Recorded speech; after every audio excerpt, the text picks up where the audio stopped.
Peace, peace. You can choose loser, you can stay confused. You're now rocking with the biggest on YouTube. Yeah, little numbers, but a big. Yeah. What's up, though? What's up, though? I didn't pop that. Day finished. Niggas sleep. I didn't pop that on y'all, though. Yeah. I fell out the sky to say hi. I fell out the sky to say hi. You did.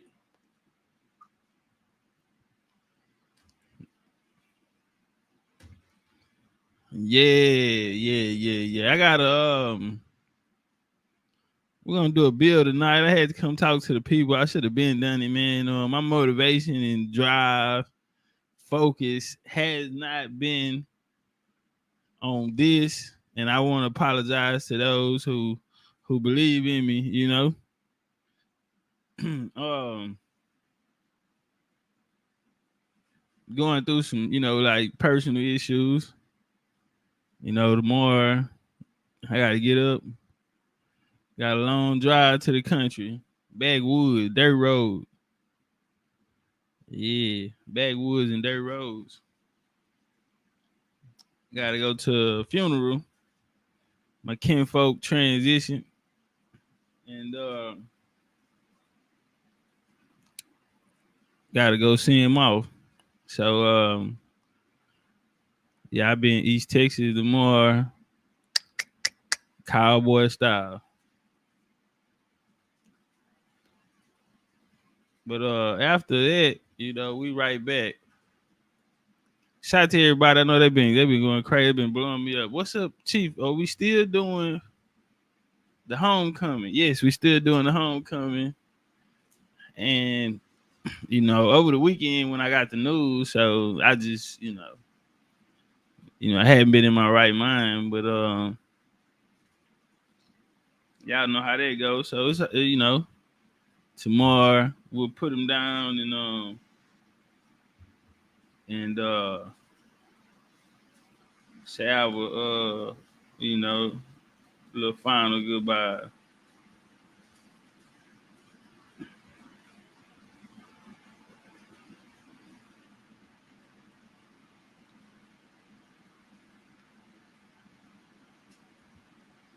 Yeah, so nah, it's all love, man. Appreciate the condolences, to all the family, but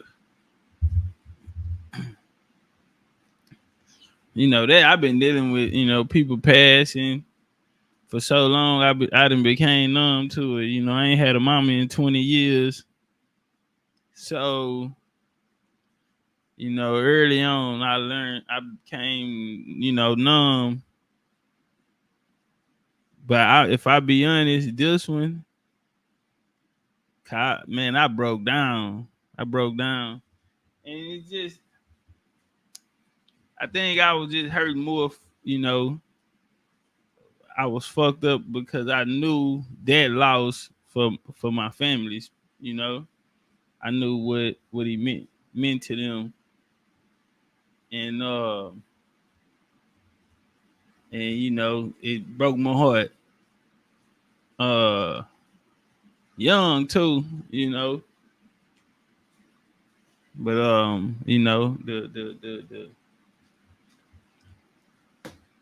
we must go on. I want to show y'all a little clip, man. Hold on, let me see something. Let's go grab it. Let me send it to myself. It's a quick little clip, it's like 20 seconds, and then we're gonna get into the bill. Um, and right now I am currently working on Bloodlines of the Guard 6. They gonna have to goat me after this. They gonna have to goat me. Yeah. They gonna have to goat me after this shit. I know I got them. Mm-hmm.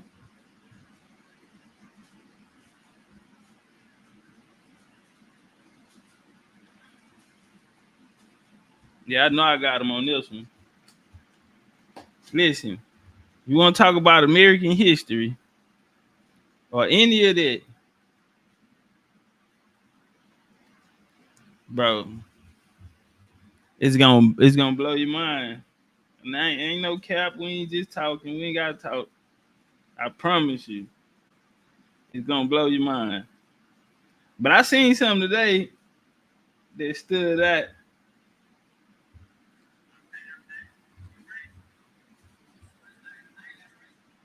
I ran across something today that stood out to me, and I say and I ain't see it at first, but I caught it, and then I had kinfolk and then we cowboys and Indians, man. So I went to this place. It's like an upscale. It's like an upscale. Look, I guess this Western or whatever where, and it's in the Galleria area. And I went there to go pick up something, and they was actually cool. The people that sold it to me, they was actually cool. Let me see. Let me take this down, and now I'll show y'all what I'm talking about. Peace to everybody in the building. We're gonna do a roll call. I see y'all. I see y'all. Family pulling in. Make sure y'all on that like button. Most definitely. Make sure we're on that like button. All right, so check it out. So I'm looking at the saddle, right? Can I get close? Hold on. Let's see if we can see. If we hold on, go back, Chief. I want to see if we can get the tag on there. Hold on, Chief. You moving too fast for me. Can we zoom in? Okay, I can't even see the price tag on it. I was gonna zoom in on it. But watch this here. Let's get this down some. Look at my boy. No, fam. Look at my boy. My boy got the cow. Move that over, Chief. My boy in some cowboy boots. Can somebody explain to me why is this Indian in cowboy boots? Cause ain't got on no moccasins. You can't stump a nigga in no moccasin. You can't stump a nigga in no moccasins. If the cowboy is not the Indian, then why is this cowboy? Why is this Indian in a cowboy store with cowboy boots on? And he's a nigga. Oh, yeah, you want me to get a little closer? Pull off on them boots, Chief. Let them see the boots. Yeah. Let them see the boots. Big Indian shit. Big Indian, big stepper. Cut out my bitch. She was being too extra. I was on my line. Yeah. Hey, TP2 Live, man. I think we need to do that Pocahontas. Lucini said that nigga styling and profiling. Stable said, I ain't never wore moccasin, Chief. Yeah, we stumping in big cowboy boots, man. You understand me? Yeah, we bulletproof, homie. When we brought it, we was in Houston. Me, Talik, Big Set, Ken, we building Tifa, we building on the boots and trying to figure out why the homie got the boots with the spurs on them. Well, back in the Seminole Wars, right before they broke off, it was a road that the Indian agent had got down there. Well, this road went too safe. Cause you come through there and them Indians jump out to get down on you. Yeah, them Indians gonna jump out and rob you. Nigga come up off of it. So it was a real dangerous place. One time during the fight, it was some guys. They was trying to creep through, hoping they don't run across no Indians. Boom, what happened? Indians spot them. Nigga on some go the other way type of shit. So the Indians spread it out. Further they seen them in, combatants in the area, boom, they spread out automatically. So they ran. One guy talked about how he dipped off, and the Indians end up chasing, his buddy them. And one nigga was horseback. One of the Indians was horseback. And he talked about him putting his spurs. He said he heard the screams of his friends. And the nigga put some spurs in them. Y'all know the spurs, they go on the boots. He said nigga clipped him with his spurs, man. Listen, this early 1800 talk. When they came down there, they already was building cattle ranches. I already had cattle ranches. So yeah, we in the building, man. Let go run through, man. And he say stepping literally. Yeah, he stepped on them creek. Creek in the building, Dog Chief, AJ, Lolita, TP, Marion, OG I'm born here, Sugar Bear, Lucchini, Ohio, Stable, Sister Moon, and Will, what up though? 305 War Chief, Chickasaw Mall, Dunn the Dunn, OA, Landy, Mr. Evan, Indian Rail, Miss Jessica, Love in the building, Divine 99, Nick, what up though? Tell me how you seen her. Ariana Nicole in the building. Tell me how you seen her. Jane Stokes, Bink in the building. Ty Bay, Lil Taj Bay. Cause they always look. You say Ty Bay, looking for those OG. Lil Taj Bay in the building, man. Philly. Shout out to Miss Phyllis. Shout out to my auntie, Miss Dunn. Shout out to Miss Wonder, Daniel Berry, Fred in the building. Shout out to the big homie, Nate Bailey, AJ in the bitch. That boy from Florida, my brother Corey. We are in the building.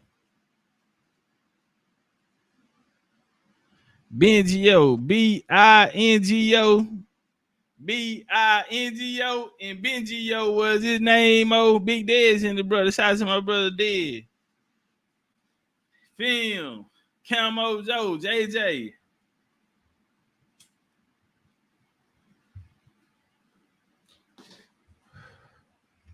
American Dragon, shout out to the family of the building. Darvis, fat, black, and ugly as ever. Man, Darvis, man, why I'm missing Charleston, bro? Why I'm missing Darvis? And I'm gonna tell you, it's this one song that I play, right? It's this one song that I play, and that bitch be had me missing Charleston, man. I'm gonna tell you what it is too. Y'all probably don't even listen to it down there. Man, it's a song by 21 Savage. It's a song by 21 Savage. Hold on, I'm gonna do this here. I ain't gonna play the whole thing. We ain't getting in trouble today. But I do wanna, boy, as soon as that hotel come on, nigga, I'm tripping. Yeah, that bitch come on, nigga, I'm tripping. But it made me think about that bitch take me back to Charleston, nigga, and I want to go back to the island. This shit had me want to go back to the island. Fat black ass nigga gonna trick me to come down there and fall in love with this shit. Nigga, you ain't shit for that. Check me out.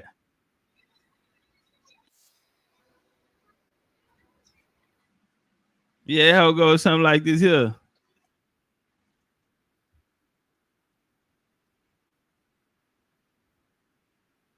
Hold up, man. That's my shit.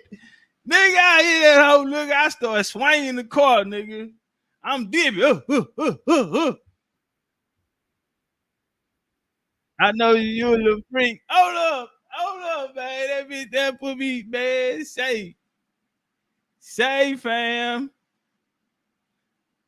Say, fam, my man. Listen, y'all TSA don't play. Y'all TSA don't play, man. Yeah, that old fat black ass nigga guy. Oh, he said he couldn't hear it. Okay, hold on. I probably didn't even have his screen shit. Fat black ass nigga tricked me to come down there and fall in love with this shit. With the motherfucking island, nigga. Like I done been there, nigga. I'm in ancestral territory. That's how I felt when I got down there.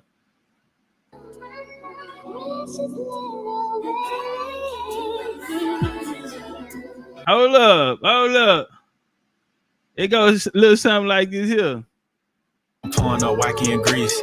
I came a long way from the east. She leaving her cream on the sheets. My brother say he wanna leave. Hold up, man. That bitch there, man. Hold on. Let's see. Sheila, Louis, and CC. Said, baby, come tweet me. Much I do trust you. I praise for so many of them. Prove you are the love of my life. Oh, man, go that bullshit. Nigga, I'm finna catch a flight. I'm on my way to Charleston, nigga. You red rice eating niggas. You jollof rice eating niggas. I'm on the way. Creek said that my shit. That hoe that be jamming, boy. That hoe there, boy. Say, man. That hoe there. That nigga say. Charleston, South Carolina, nigga. And they on strike. And they out there on strike in Charleston right now. All of it is a setup. What's interesting to me is we're 6 weeks out of the presidential election. Bro, we 6 weeks out of the presidential election and it is turned. I mean, this is the worst scenario for any presidential candidate, homie.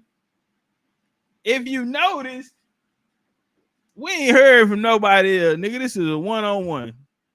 Trump versus Kamala, nigga. They talking about Robert Kennedy. Nigga brought up Macy Gray brother. What's that nigga name with the gap?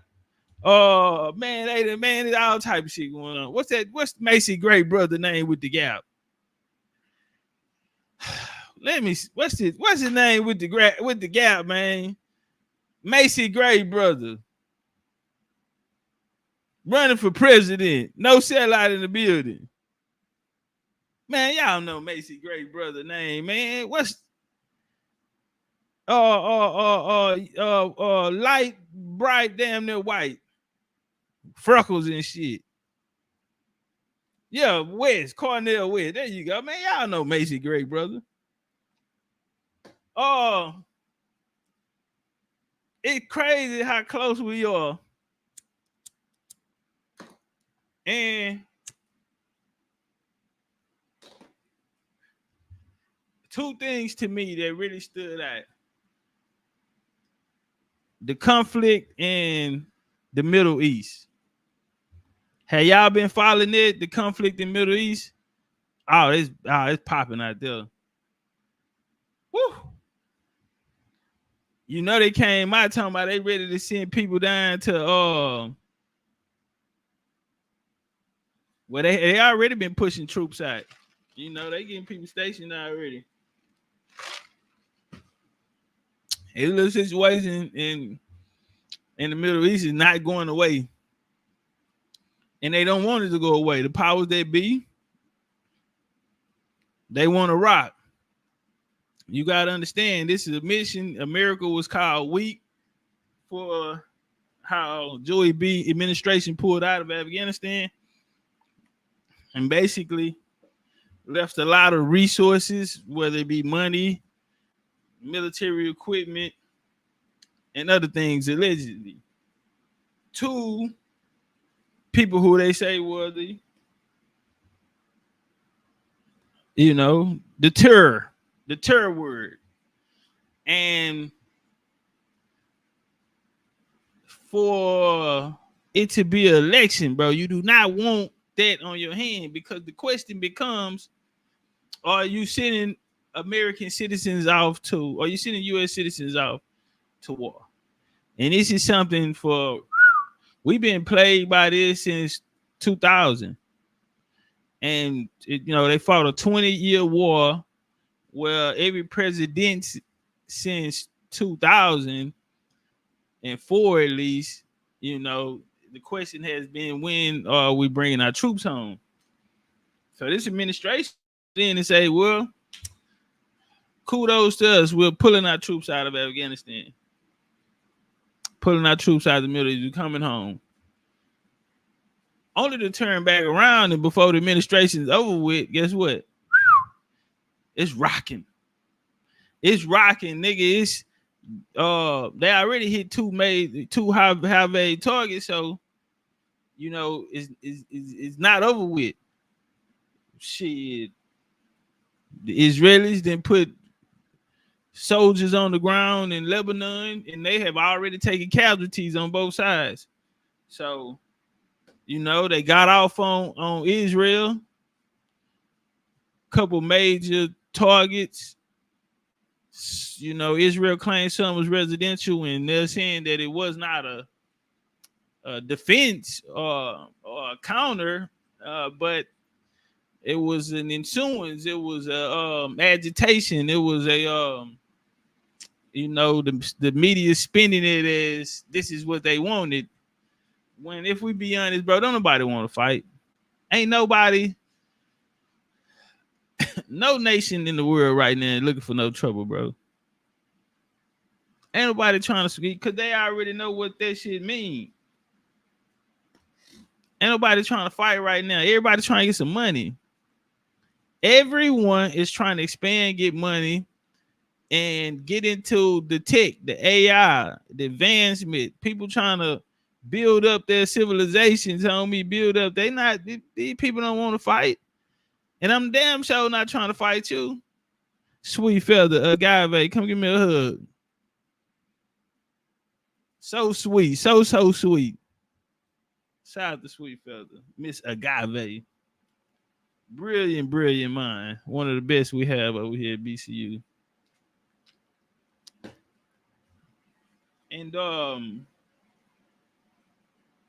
to have it on your watch, you know, they rock it. They not finna stop Ukraine and Russia. You know, you got China, you know, and Putin them, they want to, you know, they want to send a message. Now, far as the Middle East, the big brother, the big homie will be Iran. We dealing with Middle East. The big homie will be Iran for his military strength. Strategically, geography, these, you know, everybody's right there. And that's one of the reasons why this conflict is so important, because well, you got to go back to 48 when, I mean, they invaded a fucking sovereign land and took it for themselves and said that the God of the Bible gave them to them. And then let me tell you, that's a cold nigga.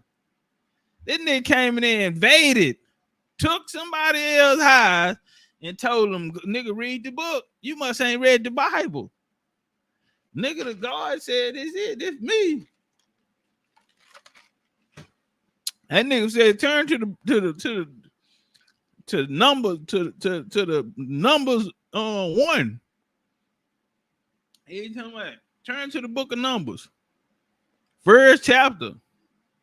Read. You gotta turn and read.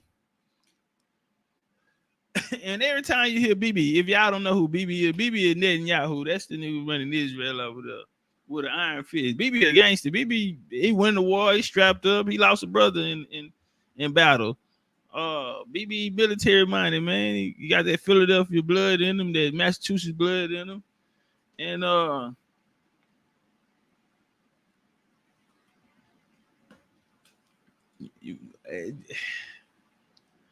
what, you know, the Gaza Strip, he don't want to let it go. Obama was real key on helping build allegiance in the Middle East, and Obama's a Muslim, so you know they looked at him a little differently, even as far as in the Middle East stands, because you have Israel, which is not a Muslim nation, but they're surrounded by Islamic states.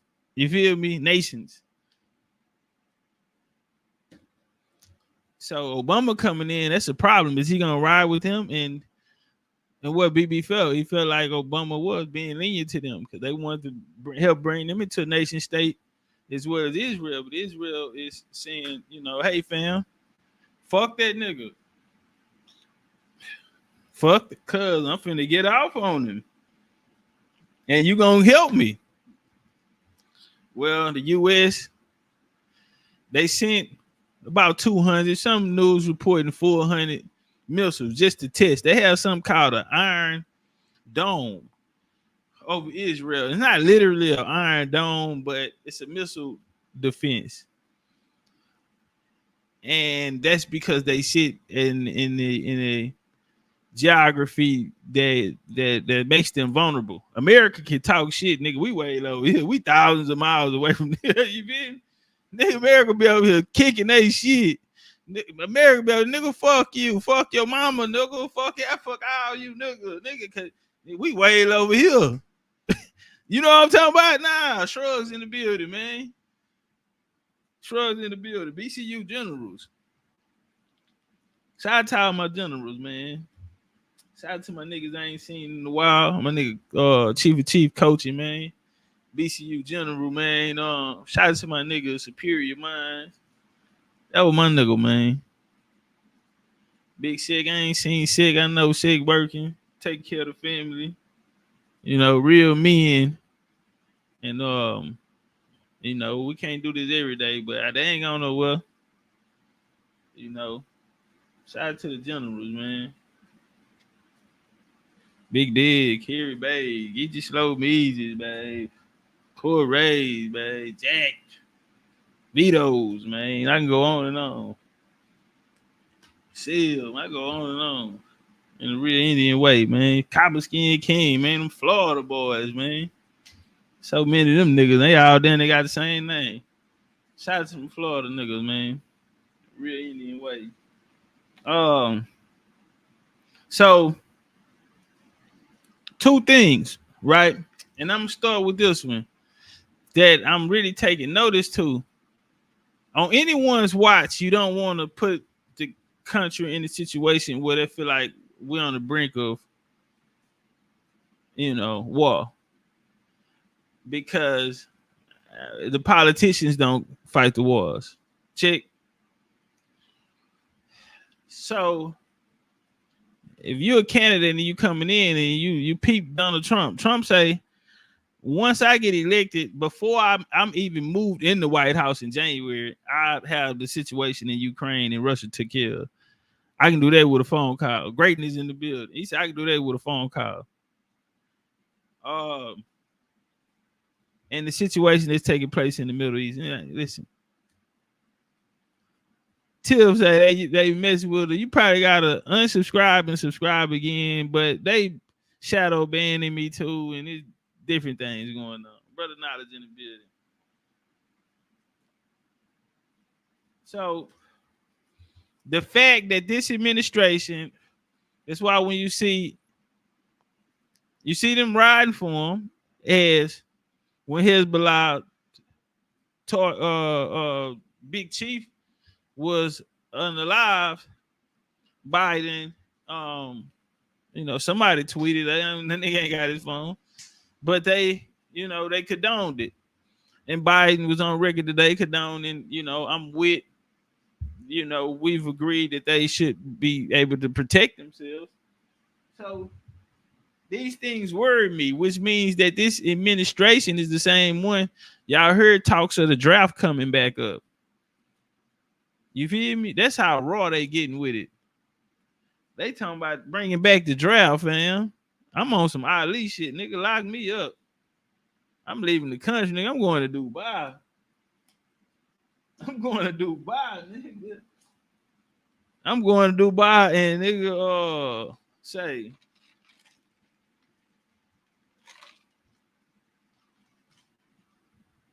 Need you warrior. What up though? All right, we got enough people in the building to start the build. This is what I want to say though. This meetings, I got family business to take care of.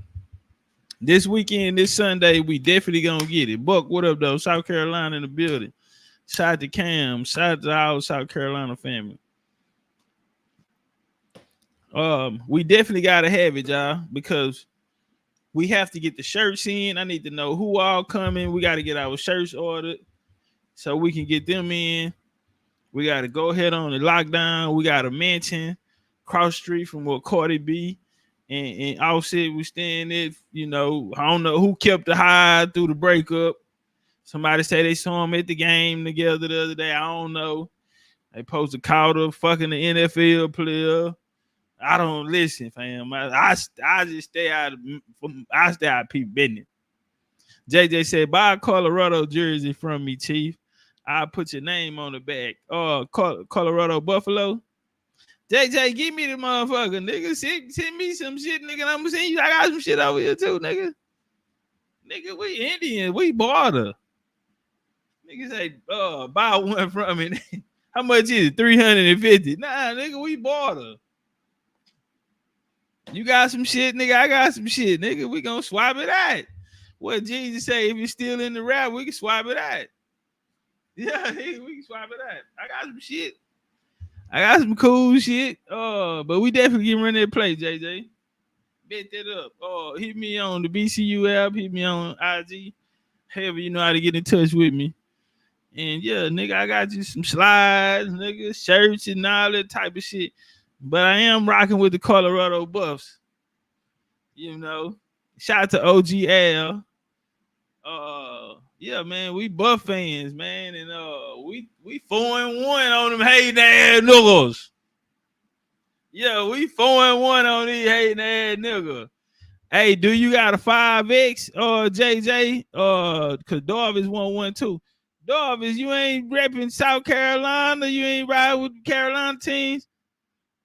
So you okay, go Buffs. We finna shock the world.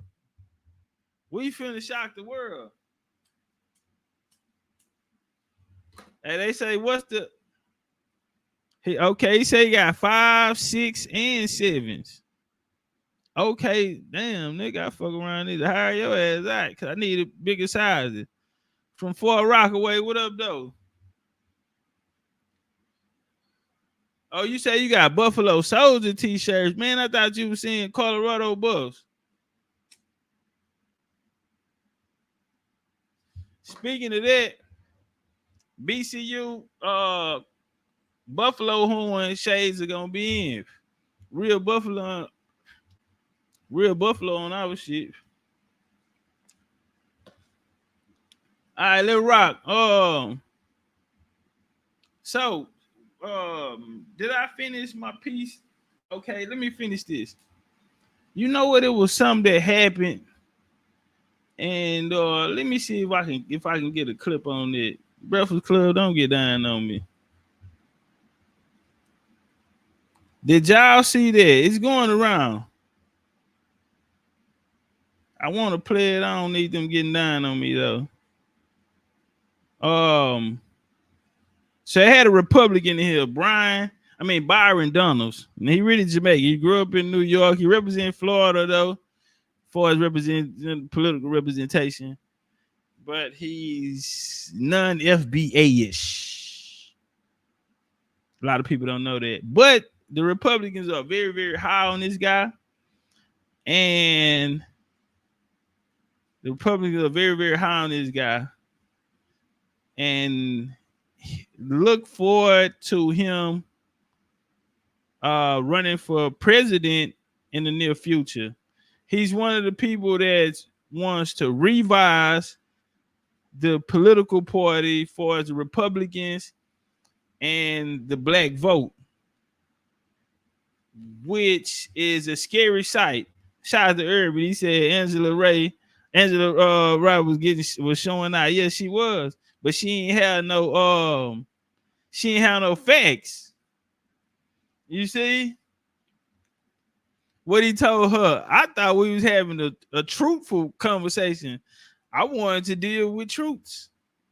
Nah, he worked her. He's a good talking nigga, and he had something. And he's smart. Nah, I give it to him. He's smart, and he can fight for us talking with them and all of that, and putting them in them positions. As we see, the Democrats are not that savvy. They have not been working, or have been made to work. Everything has come to them. You know what I mean? We just made it so easy from our lack of political education or literacy. So who's to blame? But he smacked her ass up, and then that nigga went in his jacket and pulled out some notes. He said, "Oh, is that your final answer?" He went in there and got the receipts. He said, "I'm gonna get these to Charlemagne and let him read them." I mean, he was working them. Urban said Charlemagne and he ain't want to read them. Okay, then say that, fam. Say that then, cause I caught that, Urban. Cause he come out too talking that all Democrats got to show us something, but that's revolt. And so we know who y'all nigga got to ride for. But yeah, he went in there and worked. Yeah, went in there and worked. She talking about she ain't want to fight no more. I know you don't. I know you don't. I know you don't. Bet not. Bet not. Shout out to Candace Owens, man. Am I the only one with a crush on Candace Owens right now? What the fellas is? Be honest. Am I the only one right now with a crush on Candace Owens? That little motherfucker winning me, man. Oh, little bit.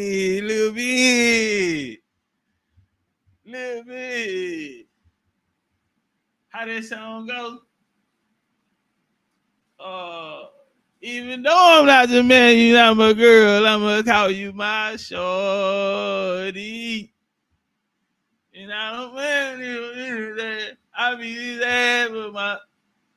And we ain't doing nothing that we ain't supposed to do, cause you my. Whoa. Baby, hit me on the ringtone. Yeah. Shorty. Woo. First time I seen her. Yeah. Me and Candace. We finna ride, get on them perks, man. Acting like witness. She didn't drop the blunt. We can't get to it fast. She done burnt up the seats in the Maybach. Hold on, man. Goddamn, you done lost the blunt. Turn the light on. Goddamn, stick your hand in the seat. Goddamn, baby girl, post some water line there or something. You done burnt up the Maybach seats. We in it home. Perk 30. See that? Yeah, we on Perk 30. We in the A, so we sipping purple Trish. She got her feet on the dad boy with them legs up. Y'all know how they had the hoodies on them legs up. Yeah, and we riding, we vibing. I got a banging screw. Yeah, we on UGK shit. I dripped down the air. No, I'm looking good. Banging screw. Diamond up against the wood. Yeah. Texas nigga. That white boy, yeah, he ain't throwing no. Peter Piper pickle pepper. Pickle pepper. Peter Piper pickle pepper. That how pink pepper ain't that. Listen. Listen.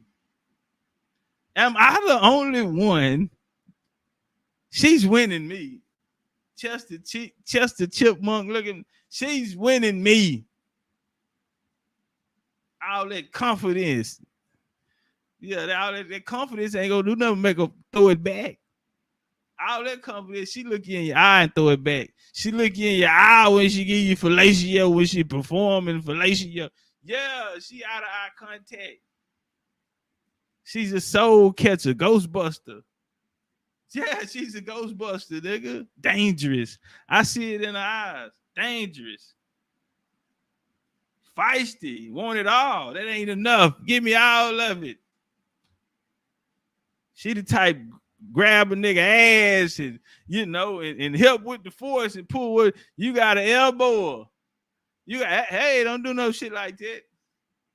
And women, what is wrong with y'all? I noticed at a certain age, No, damn well granddad ain't let y'all grab his ass. Where did this shit come from? Where is that, like middle 80s, early 90s? When y'all start grabbing the nigga ass and pulling it in the foot? What is going out now? That shit tell you didn't fuck the mood up. You didn't, nah, fam. Where y'all get that shit from? You might well call one of your little best friends over here. Y'all could have scissored. What is with this grab a nigga ass and trying to force him in the goddamn? See, y'all, that's little dick niggas. Y'all fucking on them little dick niggas and they can't get it in. And you trying to help that nigga get a couple more inches and get a little bit back to the spot. That nigga that ain't reaching the spot. You know how nigga need it louder and you moving and you tipping your finger because you badly got it. That's what that dick be doing. And they grab the nigga ass and put him on in trying to get a little more leverage on it. Yeah, you can't do a big nigga like that. We dicking. We really, really dicking. Grab my ass. I'm really, really dicking. You say, hey, fam. Bitch, I go stand on the other side of the room and hit you with this dick. Ain't no need, bitch. I don't need no help. Do you hear me? All right, we're gonna get to the show. we gonna we're gonna get to the show. I want to play that dude, Byron Daniel, get on old girl, man, because she wasn't ready for that fade. I don't know who pumped her up for that, but he good, I'm telling you. And his game is, I like, you know why I like him too? He know history. A lot of people don't know history. They play like they know history. The homie came in there with his facts straight. And he letting them know something that a lot of people haven't told them. The Republican Party has always been a party for niggas. The Republican Party has always been the party that's been opposed. That has been opposing civil rights or any type of rights that fought against prejudices and things of this nature. So, yeah, they call them the Emancipation Party. You feel me? And he was dropping a lot of information that a lot of people didn't know.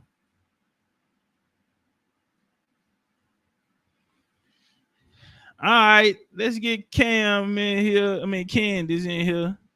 Shout out to my nigga Cam, man. Let's get Candace in the building. Now, she even dropped today. She dropped today too, and she say that she's actually in, contact, possibly, with a family friend who's actually ready to talk. Yeah. Who's ready to talk?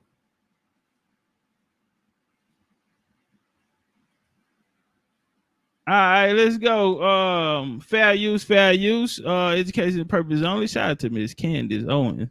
Girl, you are winning me. With some major holes in Kamala's genealogy. We had from her father, Donald J. Harris, that he grew up in Jamaica and was raised by his grandmother, Miss Iris. He effectively wrote an entire piece about his Jamaican heritage and really focused on his grandmother. Like, she is the person that made the most difference for him. All right, y'all, get the likes up, get the likes matching the views. Come on, family. We shouldn't have to tell y'all. We don't need moderators or other of our brothers and sisters to tell y'all to hit the like button. Let work. He honorably mentioned Miss Iris's husband, who he only referred to as Mr. Christie, and remained conspicuously silent about his own mother. How do you do that? How do you just say one sentence about your mother, refer to her as Miss Beryl? And I want to be clear, you're writing this for the population, right? You're talking about your heritage. Even if you called your mother. Oh, yeah, Stay, but I would have wanted her, but she like one of them girls. You got to meet her at school. At certain, you know what I'm saying? Shorty doo-wop, too. Fuck like she's 6'3", though. You hear me? She probably 5'2". Fuck like she's 6'3". Miss Beryl, you would probably, for the sake of wanting people to be clear on who you're referring to, list her full name. He didn't do that. He just said one sentence. This is not to, ignore my mother, Miss Beryl. And that was it. And we know that her full name, according to her birth certificate, is Beryl Magdalene Finnegan. And we know that at various times she took on the middle name Christie. He also mentioned in that piece that his father was Mass Oscar. I guess, again, that is kind of a slang way of referring to his father. But I was completely stumped. I was completely stumped as I was looking further into this because I could not find a marriage record between his father, Oscar Joseph. Darvis. Darvis, I don't want to hear that shit. Listen, Darvis, because you see, you old enough to know better. What do you mean by that when you say that, Chief? You old enough to know better, Darvis. You under the old law. Yeah, back in the game, what they say, they all look the same. All pussies all the same when the lights go off or some shit like that, nigga. You out of that era.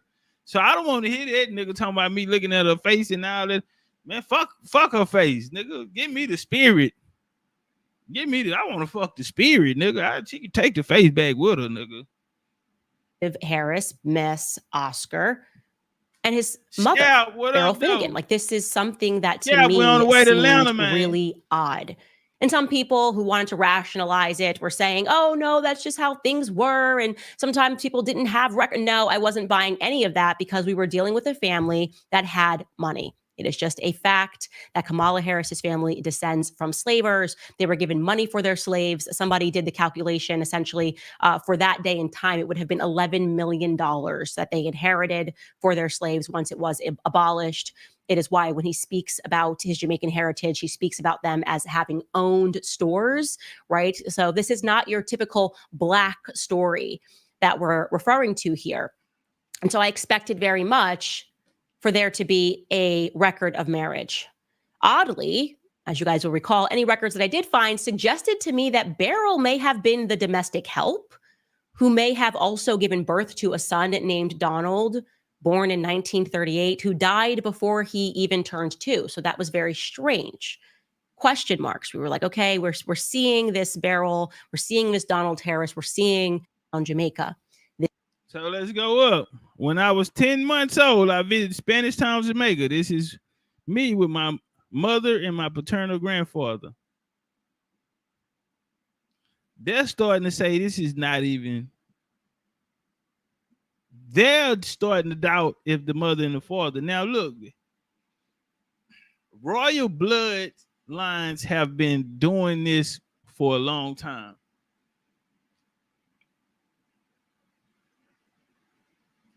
You know, it was even talks of Obama producing his birth certificate,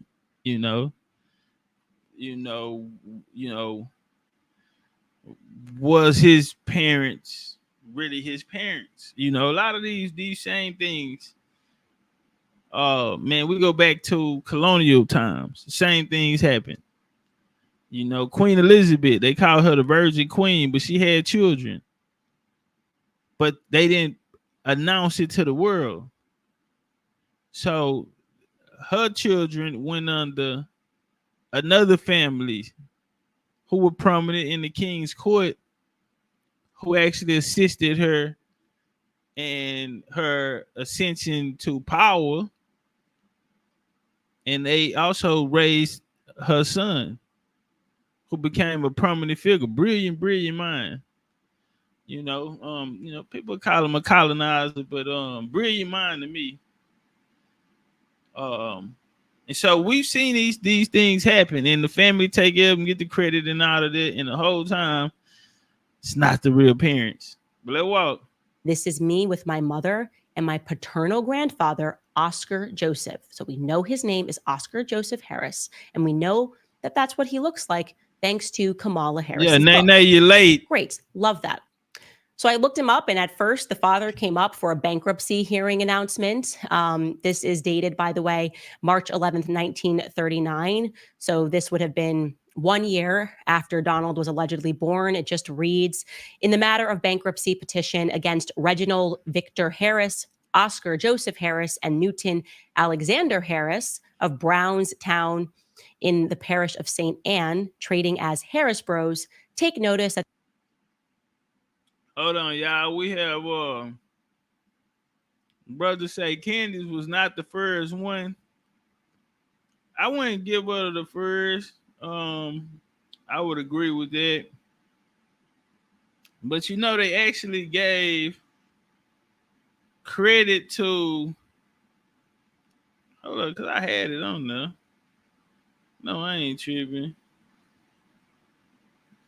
I had it on there, man. Judge Joe Brown then was actually talking about it last night when they was going over the vice presidential debate. If y'all saw that, it actually was a good squabble. Vance, I think he punched on Walls. Yeah. So hold up, let me stop this and I actually go over there because they actually gave her the credit. But as far as Dana. Kamala being a person to lead, Donald Trump is concerned that we don't have a nicked a couple of times by shell fragments in World War, depending upon how you. Now check Joe Brown out because he finna spit. When he get on them conversations about Obama and them, that nigga be dropping some shit. Watch what he say this time. Measure it.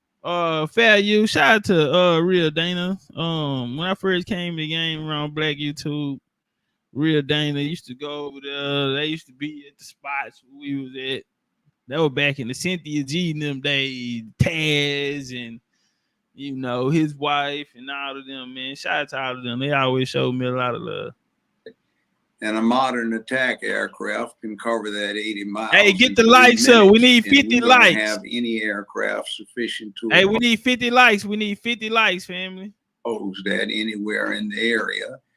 We do not have enough operational nuclear aircraft carriers, and one of them is deployed supposedly to make up for removing the ground troops in Afghanistan, but that doesn't work. So the other thing is sir, a Democrat, I would offer that the commander-in-chief has to be able to function that way, not delegate the authority.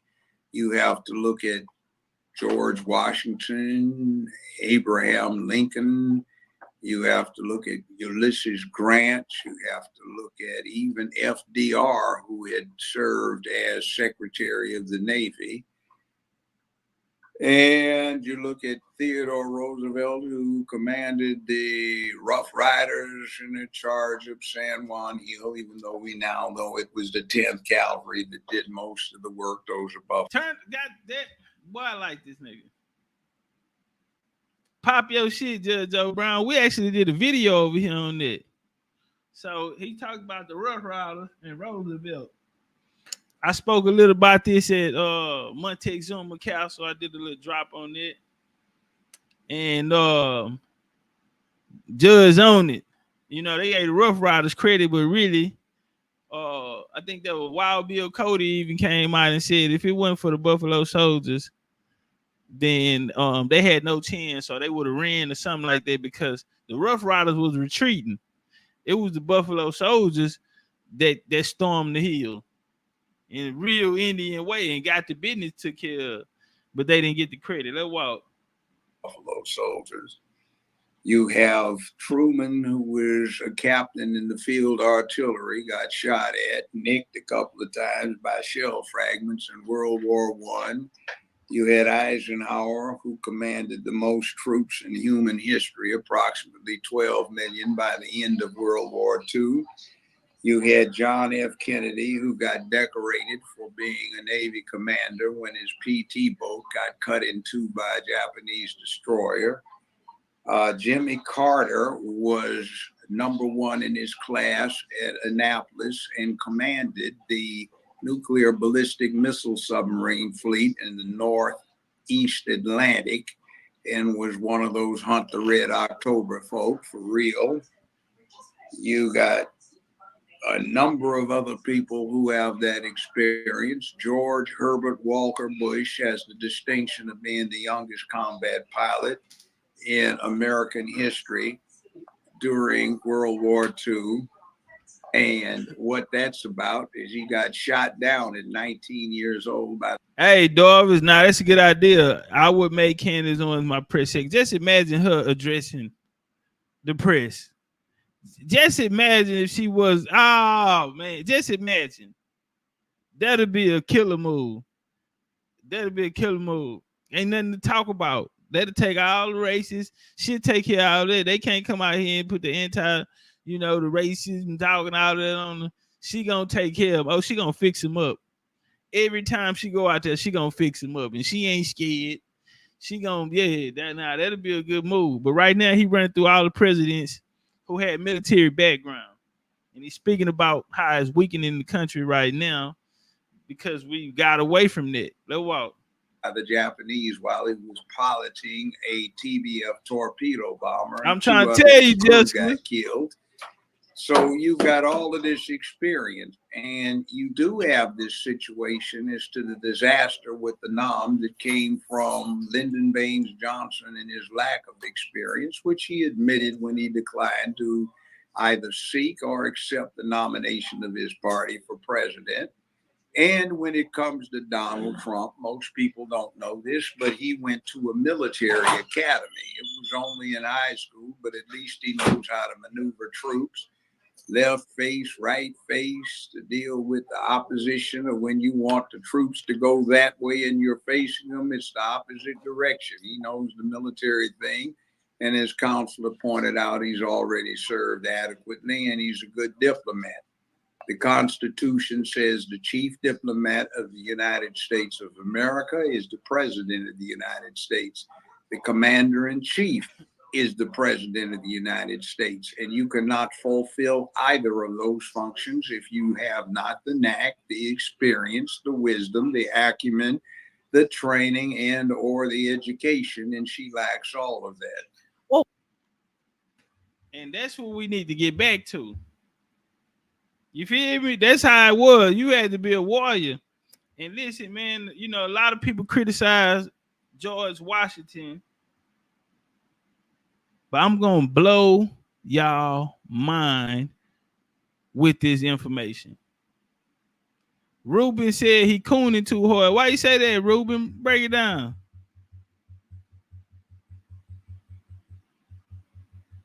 I'm going to blow y'all mind with this. Ain't nobody gonna be talking shit about George Washington no more. We finna kill the whole narrative of Europeans and the conquering stories and all of the type. We finna kill all the narrative. Cause what Candace Owens is doing, cause she told him today, she actually dropped today. She said, you know what, this is getting fun. Somebody said she got bit by that genealogy book. She said this shit getting fun. Ain't nothing like it. Genealogy ain't nothing like it. And so ain't nothing like it, fam. But Ruben, he said Kamala for president, support your black VP. Ruben, you trolling, fam. And Ruben a Mexican name. Ruben, you trolling. Ruben trolling. Q Butter, that's your boy, Ruben. That's your people there. You saying your boy over here? Hey, y'all, let's get the likes at 300. Let's get the likes over 300. Q Butter. Now, a lot of Pan-Africans have been running, for Kamala. Who you looking for? Who you voting for? Are you going with the black politics? Because the black politics, Q Butter, they want Mala in. What you doing with it, Q Butter? You fucking with it? Somebody say Q Butter, Jamaican Teller. Nah, that's my nigga, man. I wouldn't give a damn people from Jamaica, Africa, goddamn the Congo. That's my nigga. Hands off Q Butter when he come over here, goddamn. That's my nigga. But what about Obama? Because he doesn't have any military background. Well, he does have this background. He wasn't exactly all that good. Man, go keep teaching the baby STEM, man. Keep teaching the baby STEM. And nigga, you gonna go down there as a legend, nigga, cause that shit gonna pop. You feel me? That shit gonna pop, nigga, and a lot of them that come through your school, they gonna be way more advanced and than those that went to public schools or other forums. So nigga, keep doing what you're doing.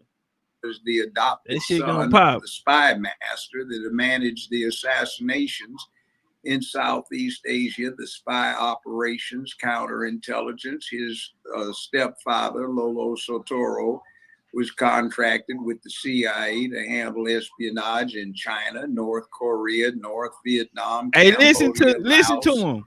him. That was going on. Remember, the Nam was happening in the 60s. And he did have that familiarity with it. He was ruthless. His stepfather was at one time wanted by The Hague for murdering 500,000 people when he ran the death squads for Indonesia. But what does that have to do with Obama? Well, he learned. His dad, his operative dad from before he was 2 years old, who raised him, was into these things, at least into the military circumstances that are attendant upon military matters. So he wasn't a stranger to it. Okay. Kamala Harris has zero exposure to this. Well, I did say that earlier. She does. She has no experience with that. But I want to say hi to D White because he barely comes on now. Well, the kids, there. Glad to have you. A strike at the ports. Great bubbles in the world. For a lot of these so-called Glocks, which is getting into circuit. O'Donnell, and thank you. Hold on, I want to go up to the okay. Mass deportation. Damn, Come on tomorrow night because we're doing likely to occur after 20. All right, I can't find it, but it's a part on there where he was actually speaking on Miss Candace Owens actually breaking down the genealogy. All right, so boom, boom, boom. Where you at, Candace? You back up. Where you at, mama? I just had that. Okay, here you go. That the above named intend to apply for the revocation of the provisional order of bankruptcy made against them in this honorable court on the 6th day of January 1939. Okay, so we know that they were apparently going through some bankruptcy proceedings and they were fighting those bankruptcy proceedings. They were going to stand against them. But what's relevant there is that we know it's him because it lists his brothers, it lists that they're from Browntown, and we have fact-checked that genealogy. So this is the correct family. This is the grandfather that Kamala is referring to in her book. Here is where it is going to get crazy. Buckle up. I really hope you guys are sitting for this. He came up again. And fortunately, it was for a wedding. Unfortunately, it was not for a wedding to Beryl. Instead, get the likes up. Get the likes up. Apparently, he married somebody else. Now, this clipping is from June 9th, 1952. Look at this. It says, Oscar Harris weds Vioris Cambridge. Now I want you to look at this photo, and it certainly looks like, and I know it's a shadow on the left-hand side, but I'm going, that looks like the picture. You can tell by that balding pattern of the person that Kamala has presented to us as her grandfather, and he looks mixed. Yeah, nah. No, Candace didn't just say that nigga got a black European edge up. No, Candace didn't just say you can tell by the edge of black European edge up. He's not one of us. Yeah, I'm starting to like her little ass. And I've been seeing her younger pictures too, girl. You better say. Look how look Candy. It's race to me, but that woman on the right Candy looks white to me. Now I know you that's crazy. It's a black and white photo, but there's a certain way when you're photographing a black woman that she comes across, and that ain't it, my friends. But again, that was a theory. Let's read the article. It reads, Vioris Cambridge, daughter of Mr. and Mrs. V.S. Cambridge of St. Elizabeth, that's another parish in Jamaica, became the bride of Oscar Harris of Browntown, St. Anne, at a beautiful ceremony in the St. Andrew Parish Church, Halfway Tree, on Thursday last night. Her slenderness enhanced by a gown of white nylon and chantilly lace.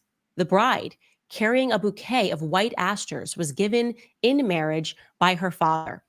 Her only attendant, her sister, Carmen Cambridge, wore a gown of aqua nylon and chantilly lace with a bouquet of pink rosebuds. The best man in the ceremony, performed by the Reverend Grant Levi of Montego Bay, was Mr. Newton Harris, brother of the groom.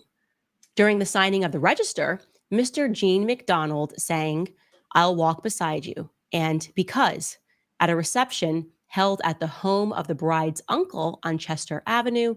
Mr. Milton Hamilton was master of ceremonies. I just went, what the heck is this? And genealogy, motherfucker. Sugar Bear say she ain't lying. Walk a nigga down. Walk a nigga down that genealogy, man. And she pulling up new paper clip. And what I told y'all the other day, I say, man, I wouldn't be surprised. Now, we know she's going to have a team. But I wouldn't be surprised if in her free time, she looking herself. And guess what she ended up saying? She was up looking. Yeah, she spoke about her personally looking. That's what genealogy do to you. Shit spiritual, bro.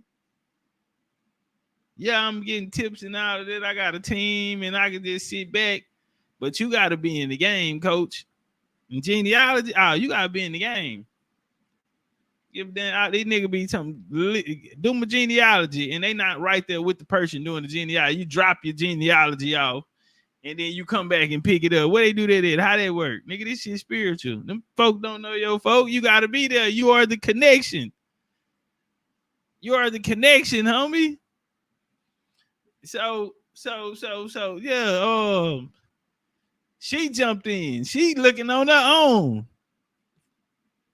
That's that genealogy, nigga. Telling you, homie, I'm standing on it, nigga. That's how I came in the game. That's how I was taught by my family, nigga. Y'all heard it. Y'all heard them teach it to me like that. That's how I brought it to the world. And nigga, I'm standing on it, nigga. And I knock shit out. I sleep shit. And right now, Candace is on them. Candace say this shit getting fun. First and foremost, how odd. That's Donald J. Harris, as he's recollecting these memories from his childhood, now has left out the part where Beryl married someone when he would have been 6 years old and would have been his stepfather. But he's also now leaving out the fact that his mother similarly married someone when he was a little bit older. I mean, that his father similarly married someone when he was a little bit older, and that woman, at least according to my eyes, appears to me to be fully Caucasian. But I said, that sounds crazy. Let me see if I can find this woman, Vioris Cambridge, by a quick Google search. Like where that's quite a different name, Vioris. I've never heard it before. Certainly something's going to pop up. And certainly just one thing did. And it was a funeral entry of a white woman who died in Broward County. And what I noticed about this entry was that it was very scant on details. I'm going to show this to you. Okay. Vioris Anita McPherson, it says. And I'm looking at that face on the left there and I'm going, I recognize that face. This woman looks familiar to me. Am I crazy? Are you guys seeing this? She looks a little bit like Kamala Harris. There's something about the smirk. I don't know. Am I crazy? So I said, let me not jump to conclusions. Maybe I am just so down far the rabbit hole that I'm seeing Kamala's face. So I read this entry and it said, what y'all think? What y'all think? Huh? Do y'all see Kamala? Candace say, I might have been up too late. I ain't had no sleep. I just been grinding on the grind, studying. I might have been up too late. You know, my mind might be playing tricks on me right now. I might be trying to push it together, you know, and maybe I need to go to sleep, wake up, and, you know, come out with a fresh mind, fresh eyes, more. Because I might be tripping. What y'all think? J. Doug said, yeah, I do. OA say, them facial line and favoring. Say, man. Matt say, that's the grandma. Matt, I'm leaning with you on this one, OG. Oh, gee, I said, "Ooh, I don't do the looker ship." You know, yeah, we beat you. We not no looker ship type of nigga. We gonna give you the benefit of the doubt to stand on your 10. We ain't gonna put you down. We gonna let you handle your own, but you gotta be able to stand on it. But man, when it comes to some looker ship, and not only just looker ship, because she got the paperwork, she got documentation. This is a demonstration on how you fold a nigga up. Somebody say, Cree say, Cam might crash out on this. For real, square business. Candy better watch out when she see her. Nah, nigga might take flight. Yeah, she might be with some Secret Service. Some say, hey, grab her. Grab her and hold her on. I'm finna take off on her. Yeah, say. All right, let's walk. It says, it is with great sadness that the family of Vioris Anita Harris McPherson, Cambridge, in parentheses, so we know that that's her maiden name right there, announces her passing on Saturday, June 15th, 2019. She will be lovingly remembered by her children and spouses, her grandchildren and spouses, her great-grandchildren, cousins, nieces, nephews, and friends. We will celebrate her life on Saturday, June 29th, 2019 at 10 o'clock a.m. at Christ the Rock Community Church. It gives the address there, and it says where they will immediately follow at a reception hall. In lieu of flowers, donations may be made to the Alzheimer's Foundation in memory of Vioris Harris McPherson. So nothing given to us there, literally nothing given to us about our family. Have you ever seen that? Usually survived by a sister, a cousin, a brother. I went to see if anybody posted anything. It says she has a really big family. I was like, okay, well, certainly somebody would have posted on the board. You know, people do that all the time. I'm so sorry for your loss. Love you. Cousin, I'll see you there. Hug, kisses, nothing. Very weird. I then tried to look this woman up in Broward County records, and it just looks like people are trying to protect who she was. It doesn't tell me who she's married. I don't see anything there in Broward County. It just says an entry for a marriage that took place in 1994. And I also see that she's got another name there, McPherson. So maybe she got remarried. But it at least tells us that her birthday was October 7th, 1927.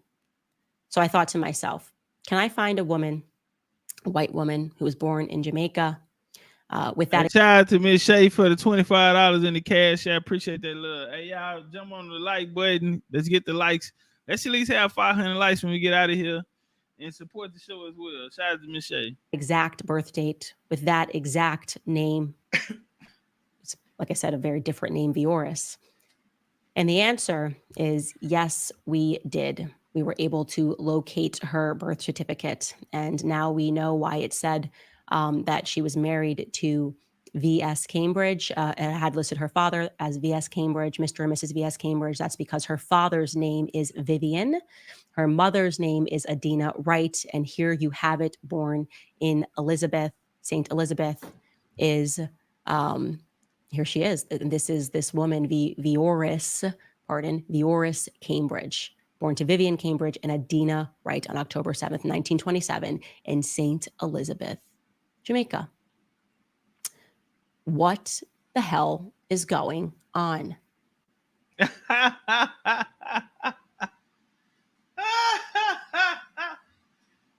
Candace say, am I tripping? I know I ain't tripping, fam.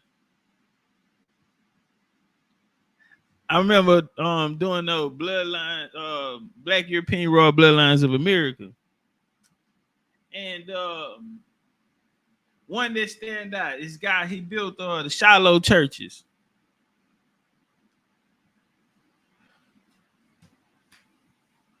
One of the good brothers, Two Birds, came through and gave me a little tip on some information, asked me to look into it. Shit, that was one night. The next night, by 7 p.m., we were putting a demonstration down. We had went in and broke the code.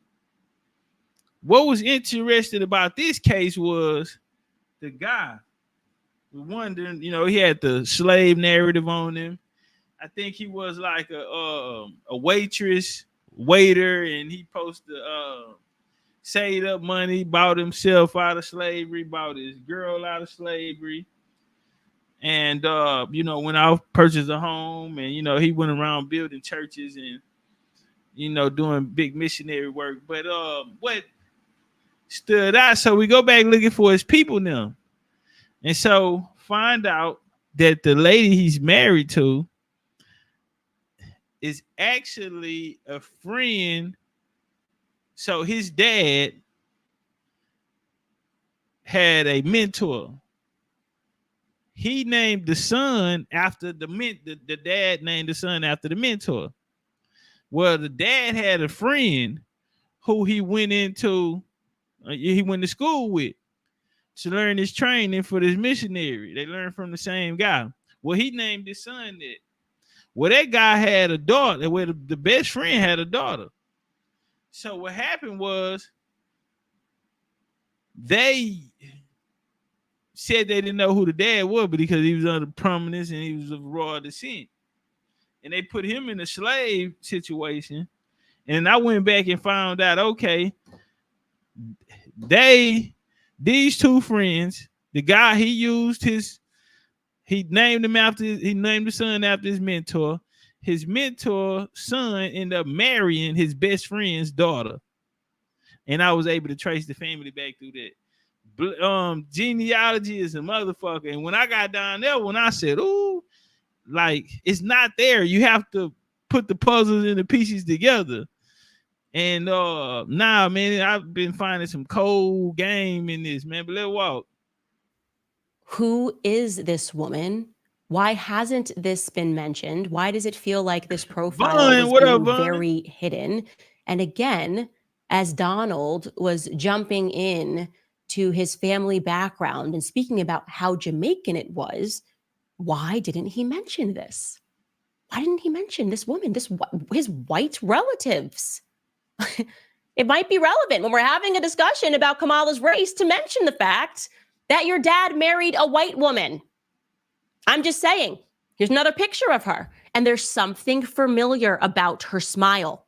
There's something familiar. I'm looking at this woman, I'm going, this woman looks to me like Kamala Harris. Now, something even weirder, the person who did create something for her online, okay, who created a profile for her on Ancestry.com, look what he put in the middle of her name. He lists her name as Vioris Anita Iris Cambridge. Fascinating. Absolutely fascinating. So we looked into this briefly. And again, all of this has transpired within the last 4 hours. Well, they came back and confirmed that actually was her real name. And it was actually on there. So people who seen it, it's a lot of people sending her information. So she gonna come back and admit she missed that one on there. But yeah, they gonna even pinpoint the YT lady, the YT Iris. They're gonna pinpoint her even more and sit them down. And they're gonna even have, I mean, they found Facebook posts of family members, speaking about them, who's gonna be Kamala's cousin, YT guy. Also, he's going to make a post about the YT grandma, confirming that, okay, first he celebrated his cousin, and then he identified, with the YT grandma, quote unquote. And so, I mean, Candace is punching. So we are not as organized about this, or I shouldn't say, we are not as certain about this, but it looks like the person who made this entry was a member of her extended family. It looks like she got remarried in 1994 in America and that's where she picks up the name McPherson. And that individual put Iris in quotation marks. Is it possible that Donald J. Harris, when he's fondly remembering Miss Iris, could be speaking about this woman? Yeah, it's possible. Everything's a possibility. Like I said, he's very scant on the details here. What we do know is that he declined to mention this woman. He declined to mention someone that his father married who was completely white. And as I said, I wouldn't have an issue with this if people were forthcoming and spoke about this. The press, as you're out there referring to Janet Jackson as crazy, right, for suggesting, what did Janet Jackson say? She said that she heard Doris, she not. That Kamala's father, Donald J. Harris, was Irish. Can somebody pull up that picture of Vioris again? She heard that his family was Irish. I think Vioris, maybe Vioris, Cambridge, might be Irish. Was she so crazy to mention that, press? Listen, she did like 3 videos after this. So she not even with the guessing no more. She's stepping out aggressively, walking down, because now she's on some, I got you. I confirmed it. It's so many people that's watching this, millions, and they sending in information. Somebody even sent in information on the lady, you know, the colored lady that who laughed. They said she was sitting on there, was her grandma. Well, they even came out and confirmed, yes, she was a servant of the family. And so that part, like Candace said, I give it to her. We're going to leave it a ledge right now until we get some full proof. Today, she dropped again today and said that the family, it's family members who want to get in contact to confirm some things and to, you know, get some clarity on other points. So it's getting, this election has been, woo. This election been rock and roll. Can you imagine if it gets out? I think it hurts the Democrats, and by you having quote unquote black faces, as we seen with the homie on the Breakfast Club, who actually represented himself real well. And he's talking from a Republican standpoint. And he's even saying that even though the Dems, they come out and they push their model, same old thing, making promises, never fulfilling them. Look at areas that they're representatives in. They're all in the same conditions. And so it's easy to say, so he's saying, I'm giving pushback on, you know, white Republicans saying, we're not even going after the black vote. When we have, you know, the nature of us, the origins of us was through the quote unquote so-called black vote. So the Republicans are coming around now. And with people like him, I'm not saying he good, I'm not saying he bad for us. But what I'm saying is the Republicans are starting to now take a different approach. And unfortunately, the Dems have been doing such a bad job. They done lied and cheated so much on the people that I think it'll be too easy for them to go over to the Republican Party if they seem quote unquote colored or Negro representation of. I think it'll be too easy.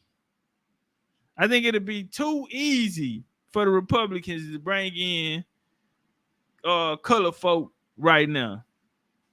Would it be so crazy if you guys did your actual job and looked into these things as opposed to constantly trying to obscure things to protect your preferred candidates because you believe you should just be handed this?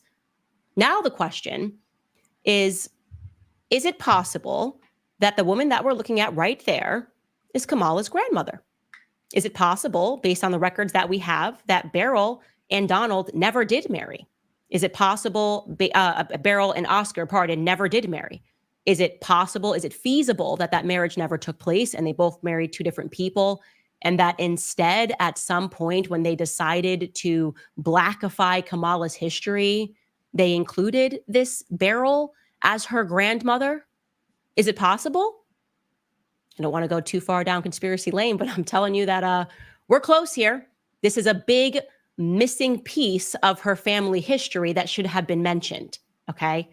And I find it highly suspicious. I do not think that we have answers still on who Donald Harris is. I do not trust him. I do not trust him just having discovered this information and realizing that he left out 2 significant marriages and is instead focusing on Kamala's great-grandmother, referring to her as Miss Iris.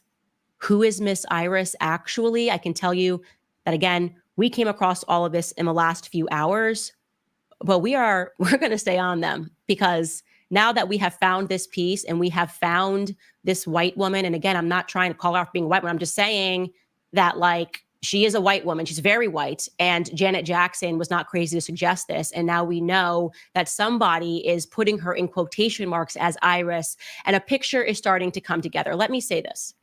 If, and I'm not saying this is true, but if we find out that that woman is Kamala's real grandmother, and can we get a side-by-side of Kamala? If we find out that that is Kamala's real grandmother and that she decided to appropriate the domestic help who potentially died younger as her grandmother, we are watching one of the most diabolical political moves that we have ever seen in the history of this country. Help who potentially. Hey, let's get it up there. What y'all think? They just did a side by side. What y'all think? That would be cold. It'd be hard for the Dems to come back. I think it also, with this whole P. Diddy situation, where they came out and said they're naming so many people, they said they about to start dropping some names. Big name, pharmaceutical, I'm talking about big companies, and I'm talking about, whoo, about to go down some of your favorites. So if we looking at these people, a lot of that press would hurt these celebrities, because it's not too many who did not partake or are gonna come out and get the image. And you know, it's gonna be embedded in people's brain already. And it's gonna make people look at the game. Listen, everything is about to change. Because you're gonna have some people who are the fans of these people, they're not gonna be able to trust them. And then they seeing them in circles with these people. And if you find a clear-cut case of a nigga playing in your face, playing out here, they niggas, and D.L. Hughley and all these other people's running around, you know, caping for, and all these other people, and they're pushing the black. Man, do you know how that the thought process, or how niggas gonna start looking at the game? If the Republicans can easy come through and walk in with a layup, all they have to do is offer niggas something and actually do it. You know, it don't even have to be much. But I can see more Negro representation, and I can actually see them doing it, actually being effective, executing it, by simply putting it in the plan. Because you got to think about it. A lot of them, some of them were for the immigration and all of that, but then a lot of them are not. Eric Adams criticized it. They punished him for it. A lot of the Republicans, some of them on that side, they are not pro this.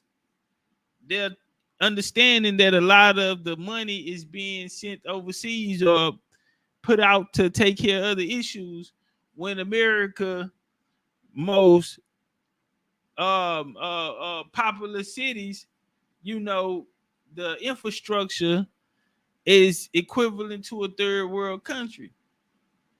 And so for people who want to see a better future, who want to see America great, prosper, and remain a superpower on top, as it always have been, I can see them easily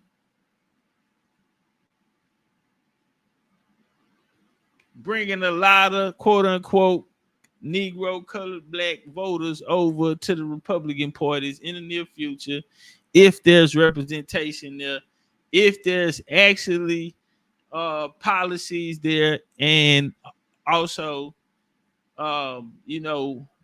promises that have been kept, even if they start out small. Because now in this day, one might say, oh, they ain't without that bullshit, but what made them great, what made them powerful in their most powerful states, in their most greatest states, it was representation of us. Through a lot of their policies,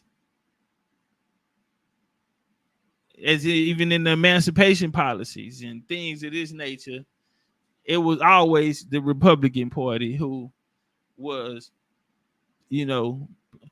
signing the legislation, things that did benefit the color, the Negro, or the black man here in America. So, we're in a different day where niggas can come in and say, hey man, we can easily take this over. Because a lot of people are in fear of where the country's actually going. Because people who are in place right now, well, they got wars fighting on two fronts. They trying to play like we ain't got nothing to do with it. But the writing's on the wall. NATO, US, they will defend. And the Middle East is unfinished business there. Right now, it's too early to come out of the election time, and they can't come out and say, we want some of this too. And if it's found out that they are, a lot of people in the country don't want to go back down that road. You got to understand, it's been 20 years of this. And you just told us it was over with, and we got to go right back through it. Hey, I don't think it looked too good. Republicans, get y'all shit together, and niggas will easily, they gonna put them immigrants on y'all ass after that. I ain't gonna lie. They gonna empower them immigrants, put them weapons in their hand, create a whole new infantry, and it'll be a motherfucking civil war here, like my nigga Dane just said the other day on his last video. Essentially died younger as her grandmother. We are watching one of the most diabolical political moves that we have ever seen in the history of this country. I just want to say that. I'm not saying it's true, again, but I'm saying that I don't like the picture. I always find that the dog that isn't barking, the fact that they never mentioned these marriages, the fact that they laughed people out of the room when they suggested that Kamala Harris could be white, and the fact that they just refused to mention any aspect of this and are remaining hush-hush on it, doesn't make me feel good. I don't trust these people. There's something about Kamala saying she's in these streets that doesn't make me feel that she's being honest about who she actually is. I'm not going to let go of this. Again, we are getting closer and closer, and I will bet you the DNC is paying attention to this show now. All right, guys, before we cover some other stories, I want to remind you about... Somebody said, where Reggie at now? Actually, Reggie gearing up for a part 2. Yeah, Reggie gearing up for a part 2, man. Shout out to my brother Talik. Hey, ruining the motherfucking building, man. Houston, Texas, big old Indian, big BCU shit, man. Big Mouse Bluff shit. You feel me? Big Attacker Park, Shack shit. In a real Indian way. Man, you coming to ATL with a fam? We going to be in ATL, man, November, man. Pop out, mansion party, ATL, Mound Trip, Stone Mountain. You might well fall through there with us, man. Red Pill and them down there and all that, man. Fuck around, have a nigga at Melon Mondays or something. And I know you already connected out there, shit, nigga. You used to live out there. Yeah, that'll be super live. Pop out, nigga, come fuck with us. It's another one. She had a couple more after that. Man, y'all know I seen this video the other day. This 94-year-old guy. Okay, your birthday November the 6th, but nigga, you coming that way then, nigga. We throwing a party, nigga. Fuck it. We throwing a party then.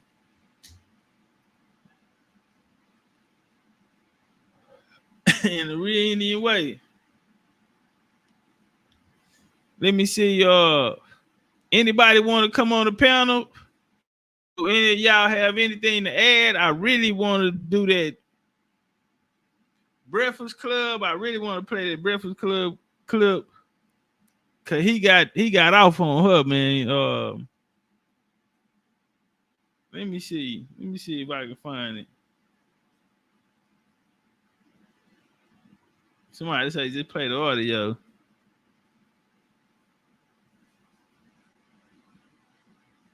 Cause he got off.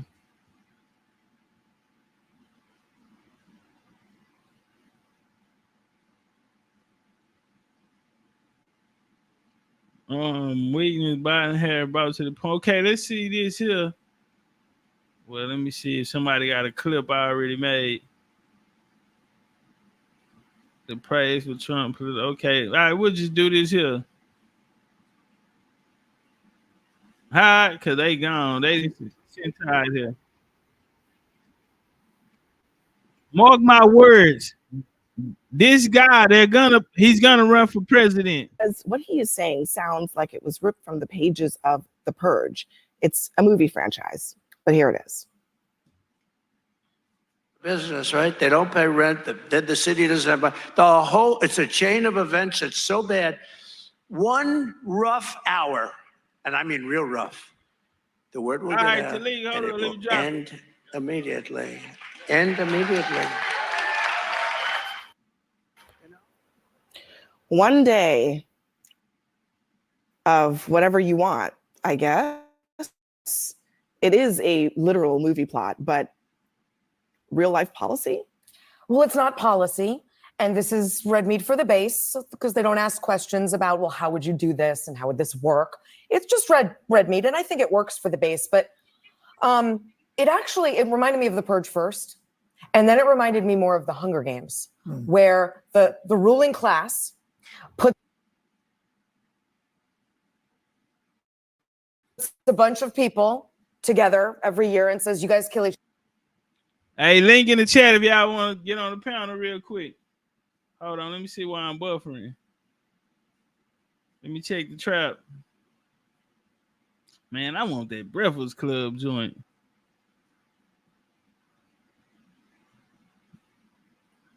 That's crazy.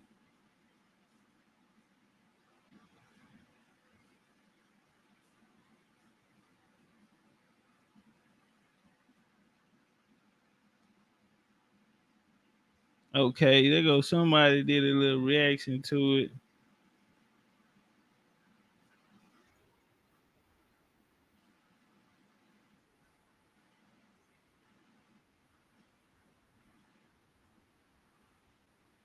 Hold on, you know what? We gonna go and do it. Hey, link in the chat. I'm gonna go and play I'm just not gonna play the whole thing. We just react to it. I think we ought to be good. Yeah, we just gonna go and run the Breakfast Club one.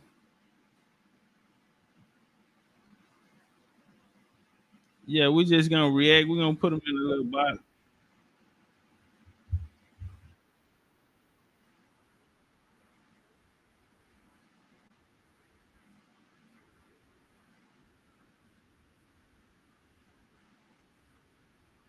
All right. More than 1,200 people have been charged in nearly all 50 states for their role, and 140 police officers were assaulted. The same police officers that your party has said. Fair use. We are reacting to the Breakfast Club, Byron Donald.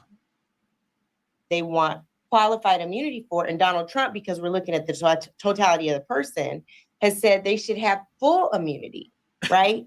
And when you think about the number of police officers who would get full immunity for their role in killing and being violent with people in our community, like George Floyd, Breonna Taylor, Tamir Rice, Freddie Gray, Philando Castile, Charlene Lyles, Manny Ellis.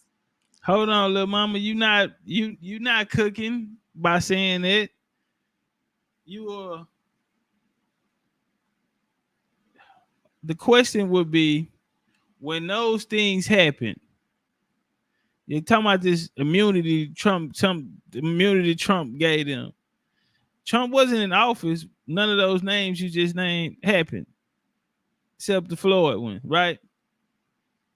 Now, under the leadership of the people you were saying,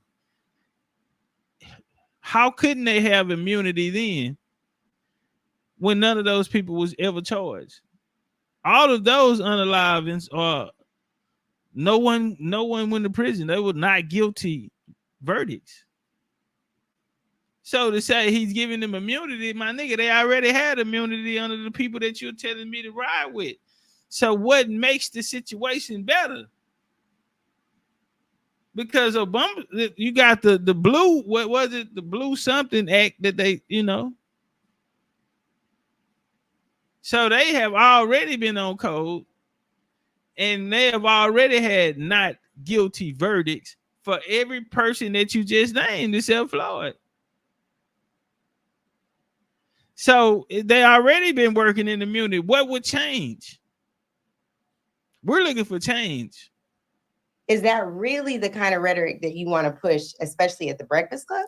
Well, hold on a second, Angela, because you brought in like 4 different topics now. You want to talk No, about I Trump? didn't. What I brought in was January 6th responsibility, police accountability, and I used examples of why they should be held accountable. But you talked about how fantastic he was with the crime bill, which I object, but I'll let you finish your point. Fair. You also have not acknowledged the fact that this man was vehemently opposed to the George Floyd Justice and Policing Act. And you all are supposed to be the party that protects law enforcement, where over 150 police officers were assaulted that day on January 6th because of Donald Trump's rhetoric. So let me Hold on, y'all. Shout out to Dog, shout out to Talik on the panel.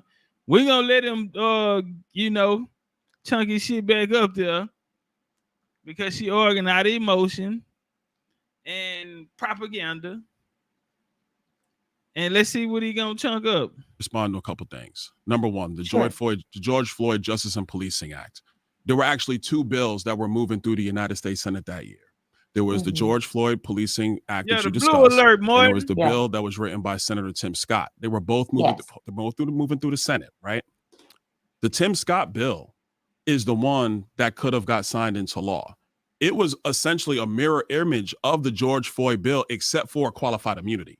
The difference between those 2 bills, and Angela, you just acknowledged it, the only difference between those 2 bills was qualified immunity. The issue with qualified immunity is very simple. If you remove qualified immunity from policing, you're going to have less officers on the street. Police officers make what? $70,000, $80,000, $90,000 a year. They have most law enforcement has about 40 million or more encounters every single year with citizens. If you remove qualified immunity, I'm telling you this right now because I've talked with law enforcement officers all across the country, not the chiefs, the officers. They will not be working these communities. I'm from Brooklyn, New York. I'm from Crown Heights, Brooklyn. I may not have always loved having the police in my neighborhood, and that's just a thing from a kid. I may not have always loved it, but when I needed them, they were there. And a lot of our officers today, they're Black, they're Hispanic, they're white. So, nigga, we just seen what they just did to Tyreek Hill. I don't like your point on that. Let me bring in the other guest. What's up with it? Darby, you was up here first. What you got for us? Peace. Now I think we got to go back to when we used to police our own communities. I don't think you should be able to be a police officer and police a community other than where you came from. That's the way, the original way they did it back in the old days. Nah, that's correct, but that's that's a sense of land now, because now we're living in communities or neighborhood. We have neighbors that we may not know, not people growing up in spaces like your situation, but experiences of people in these big cities who first, second, third generation from where we were preserving the culture like that because we were owning so much land and didn't have neighbors or family on the same street or in the same community near. So I think that'll be a hard situation because right now we are in the system basically. You know what I'm saying?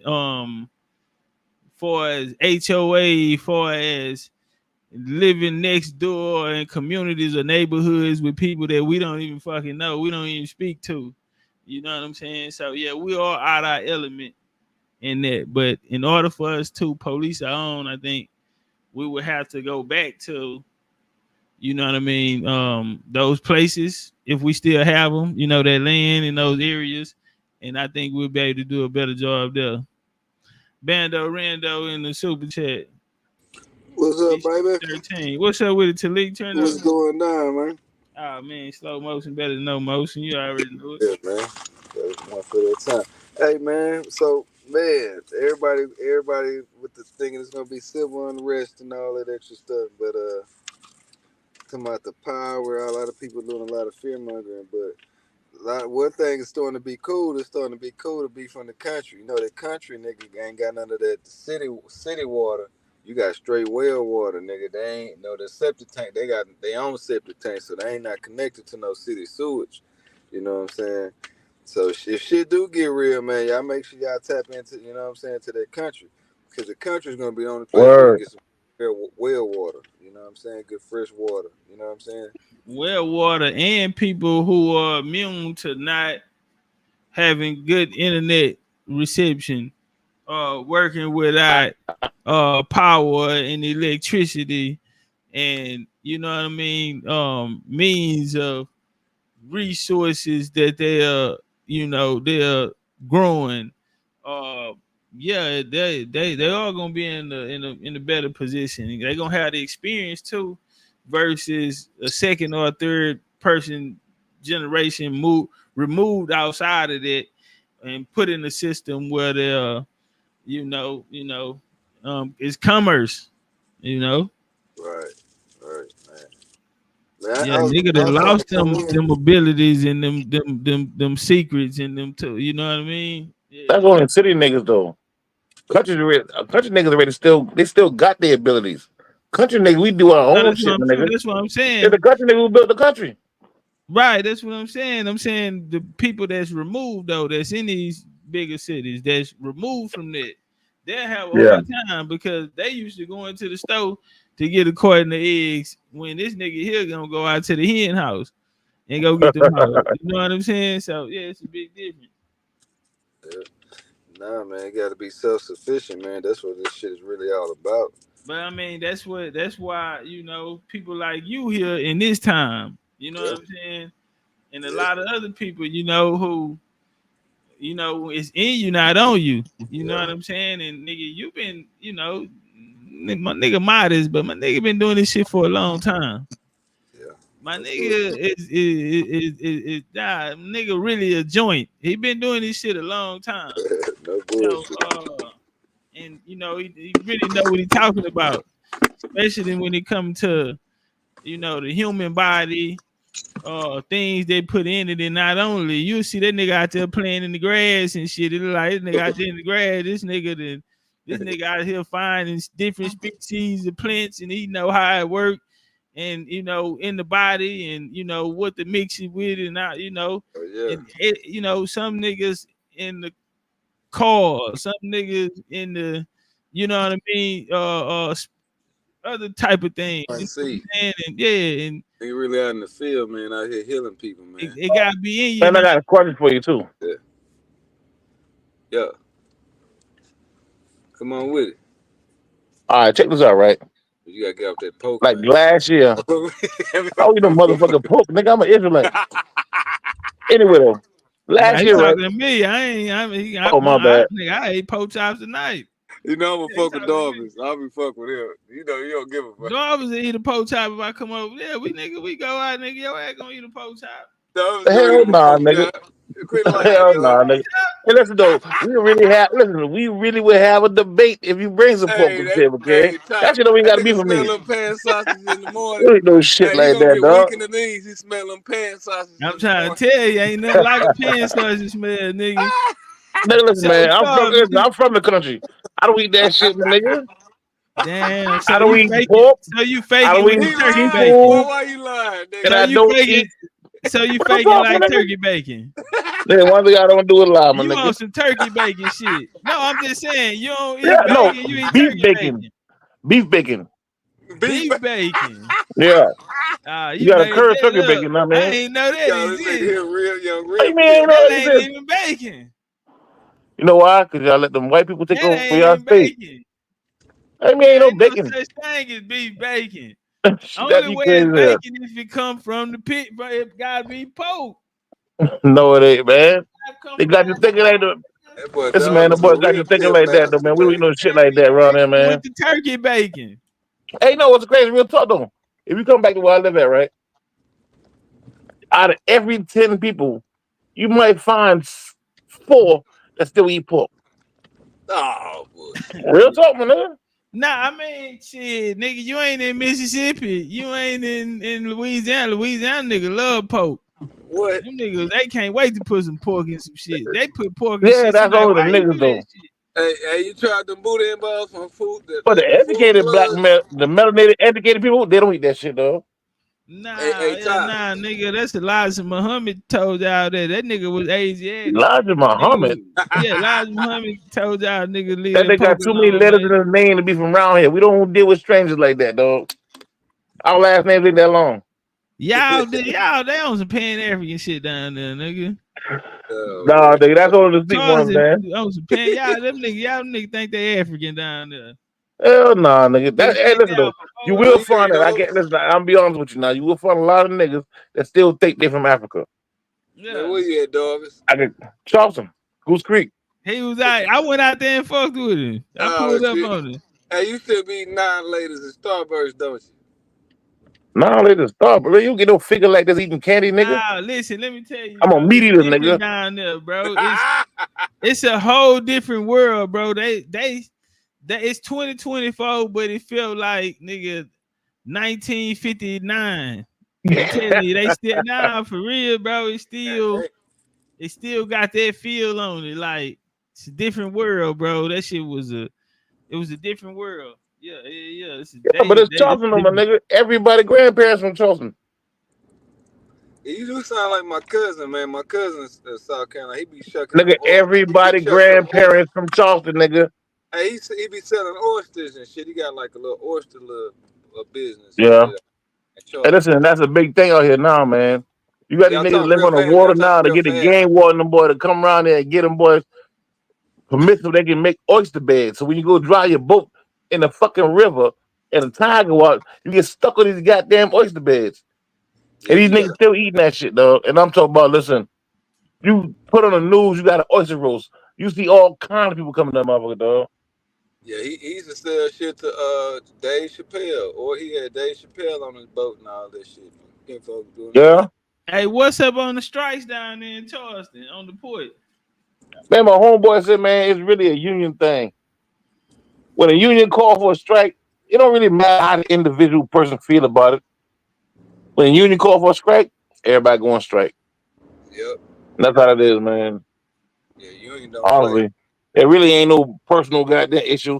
Them niggas making a lot more money than they should be making. So, but the union call for a strike, and they call it Fire at this somebody particular today. time it's political. There you go. It's political. And then I Yeah. got a white boy, the talking head out there. I'm like, oh yes, yo. I gotta bring you to some little ancestral land shit, dog. You ever been on Allen Parkway? Yeah. Man, all that shit is mounds. I found like something called a cistern. It's like a big ass aqueduct, a big ass fresh one, basically a giant well that a lot of our ancestors made. Nigga, you gotta go by that bitch, nigga. That motherfucker, man. I'm gonna let you go by that bitch and you gonna tell the family what you feel.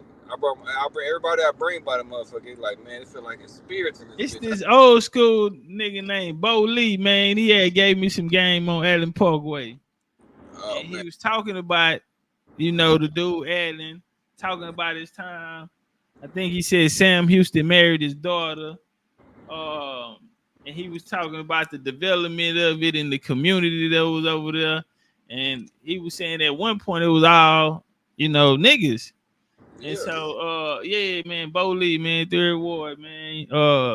Damn, he whenever we do our joint down here, man, we gotta get Bo Lee to come kick Houston. He gotta know about Negro Hill, man. Man, this nigga is a fool with it, man. Hold on, let me find some Bo Lee shit. Y'all keep building. You got some clips on? Let the nigga go out. Yeah, he got a bigger fan base on Facebook, but he got a YouTube channel too, though. Sound like you gotta have Bo Lee and Rod Hayes on together. You know what I'm saying? Nah, it won't. Nah. We'll let them go different. See, Bo Lee top straight two, Houston nigga. I want to do an announcement too, man. All the BCU family, man. I want to make sure y'all get 10% discount at Soul Food Vegan. And I'm letting y'all know here. I'm letting the family know the news here. We having a super healthy, wealthy dispensary that we putting inside the restaurant. Have the restaurant gonna be like an organic, veganic dispensary. So I'm gonna give y'all gonna have some exclusive discounts to BCU. You know what I'm saying? Perks of people. You know what I'm saying? Being a part of BCU. You know what I'm saying? And supporting us. You know. Yeah, that'll be live right there. And you said Soul Food Vegan? Yeah, Soul Food Vegan, man. This is restaurant. What the fuck is that? What is it? 2909 Emancipation. What's the address? 2901 Emancipation. 2901. Yeah, I said 09. Y'all would have passed by. You would have seen the 2901, nigga. I know the address, nigga. No, I said, what is that? Nigga. Oh, that's his restaurant. He got a restaurant in Houston. See, how can he be a Soul Food Vegan though? Man, he gonna be modest, man. But nigga, everybody in the country's community. Listen, Darvis, you know them spots you go where you gotta be on point, nigga. You gotta have a haircut, you gotta have some clothes on. You might think, man, I'm just finna run in this hole real quick and come about. Nah, bro, you can't do that up there. You can't do that up there, nigga. Anybody at any time, and they be having some, man, nigga, keep bad ones coming in and up out of there, man. Conscious, a lot of spiritual people. One day I came fuck with him one night, and I seen this girl. She do poetry, man. I think her name Brianna or something like that. And she do poetry. She was up there on a date with some nigga. I'm like, damn, that's a Brianna, man. I was following that lady for a long time. But yeah, like any given time, man, you a bump. We bumped into some content creators up there one time. That was super live. That little video we did. One of them went out back to Carolina and started her own little juicing and shit like that. Yeah, so you bumping it, man. But you gotta be right when you come up there, fam. I'm telling you, ain't no running in and running out, nigga. Yeah. So for big shout out to that, my nigga. Texas, man. Shout out to that, my dude. Man, you come down here, we gonna feed you. We gonna give you the menu. We gonna put you. I don't eat no guy. I'm not a fucking vegan though. I'm a meat eater. If y'all ain't got no goddamn beef down there, dog, I got a problem. But y'all you gonna eat the side, though. You eat yams? You eat yams? Yeah, but I'm a meat eater. You eat greens? Yeah. Black but I eat meat though. I'm a meat eater, dog. Word. Black eyed peas You and ain't all no of meat that. eater, man. You think but it don't got a cauliflower. Listen black to me. No, we don't eat no goddamn cauliflower. That colon, man. When that meat put that pressure on that colon, man, you ain't gonna be able to get that dick up, man. Just being honest. So listen, ain't nobody getting out this shit alive, my nigga. You understand that, right? That's what you think. Listen, You talking to a now, but talk shit to you gotta think about it. You talking to a nigga who been fat all his life. That nigga didn't embrace this shit. Nigga, my mama fat. Yeah, that nigga. My daddy fat. Shit. My grandmama fat. My granddaddy fat. Know what I mean? Listen to this nigga. What? Real talk. You ever seen you ever seen an old skinny person? It's rare. It's rare. Nah, hell nah. All the old head fat, nigga. I said a lot of old skinny people out here. But I get what you're saying though, because like I've been there, so I understand. Man, it's a different culture, bro. The fucking wind blow different, nigga. The sky different, the trees. Man, it's a different world, bro. It's like you're going in a time machine. So I get it. Them people stuck in their ways. You know what I'm saying? It's that was a real life lesson. You know what I'm saying? So I get it. That's why this nigga so goddamn stubborn. This nigga stubborn in the motherfucking ox. But you know, that's just how they are down there. You know, it's their world. It's a small world. And you know, them niggas will ride a horse and carriage, nigga, around that motherfucker all day as they could. That nigga sound like his stubborn like his pawpaw, I bet. Yeah, nah, they like that. They all got that energy. That's That old way energy, like Paw and them with Paw and them. That's it. That's how they live out there. You know what I'm saying? Listen, though, everybody grandmama from here. Everybody granddaddy from here or got family You from here. sound like that Pan African nigga talking about everybody from goddamn Virginia. Yeah, but Virginia color was a new thing, though, my nigga. Now That you want Virginia term something new, man.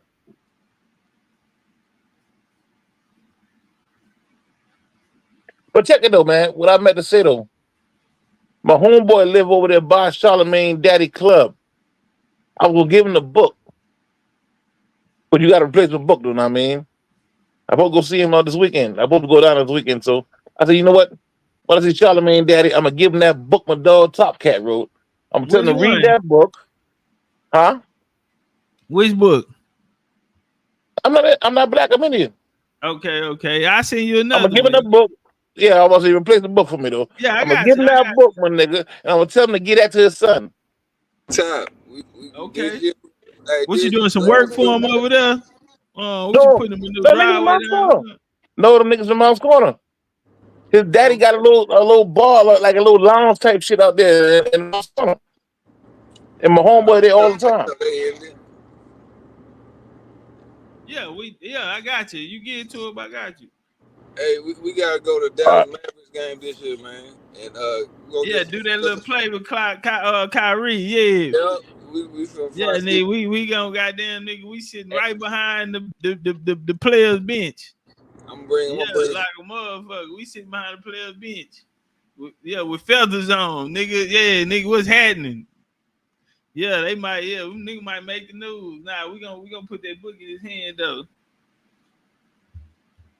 Real talk. We're gonna put that book in his hand. Nigga say some good collard greens with some turkey neck, man. Say, man. Alabama clay dirt. I fuck with that though. Ain't nothing like collard greens and turkey neck, dog. Word, especially when you get the smoke. Yeah, you talking about some good eating, Tallulah, man. Listen, man, one day, man, I'm gonna go back. I was vegan so long, man. Look, we was in Mexico, fucked me up. I'm sitting down, I didn't order some motherfucking lamb chops. Nigga, it say now I'm waiting on my lamb chops. No sellout walk up, him and Journey. And that's his wife, his twin flame, Journey. They walk up. He gets me. I said, man, you still vegan, huh? He said, nah, man, I got hungry. Hey, Cat, listen. I got hungry. Man, listen, I know my boy listen to, so I'm gonna try to make sure I get this right.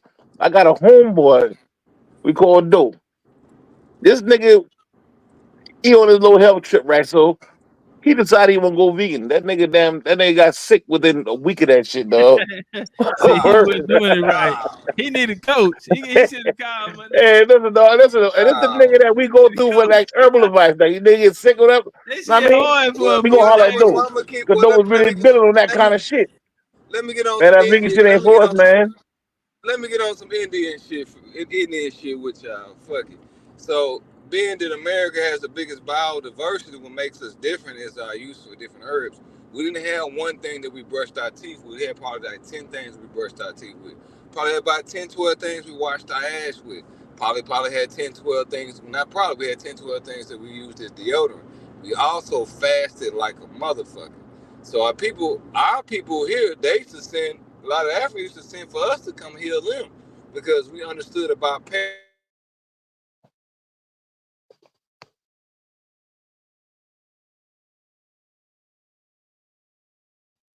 Mic check, mic check.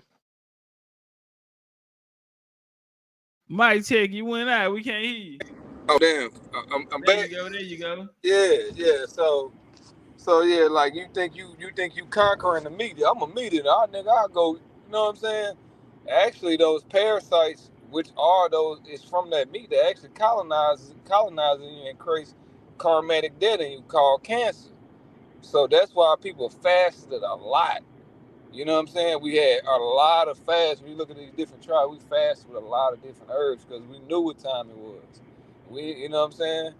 And I agree with that to an extent, though. Yeah, we ain't go crazy. Yeah, you're a Yeah, Hebrew still nigga. sick. You got to fast, nigga. You a Hebrew. You supposed to be fasting. I Yeah, but all remember. Hebrews don't fast the same way though. We fast and we fuck up. I Man, remember back in When the. we do some shit, them when we do Hebrews some be shit we beating ain't them supposed to be women. Them doing, Hebrews, then we fast. them We don't Hebrews be just beating them fast for women no fucking time. reason. I mean, there's Hey, You know certain what? times You of the know year we what? do that to detox our body, and that's that. You fast other than that, my dude, then I mean you done fucked up. You done did something. You done broke a law. Your conscience fucking with you. You gonna have to do something. I you mean, to say get you your broke a conscience law. right. Yeah, see, Word, that's why God don't fuck with y'all now. Y'all man, niggas only shit, nigga, they're calling when eating. y'all want something. Hey, listen, I was online the other day with Yeah. some damn Hey, body. The boy why? told me, hey man, you gotta watch out for the hurricane. I tell the niggas, listen, man, a hurricane won't hit us because it's Eden. Niggas thought I was tripping. Oh. Hey, I'm gonna tell you a crazy culture shock though. Experiencing Ramadan in Islamic country. Listen, nigga, they square out business. First time they praying 5 times a day. Nigga, I was in an Uber one time, nigga. That nigga pulled over, said, "Hey man, can I get it in?" I got out the car and stood on the side because you know, they'll run right in the man. Them niggas drive so bad out there.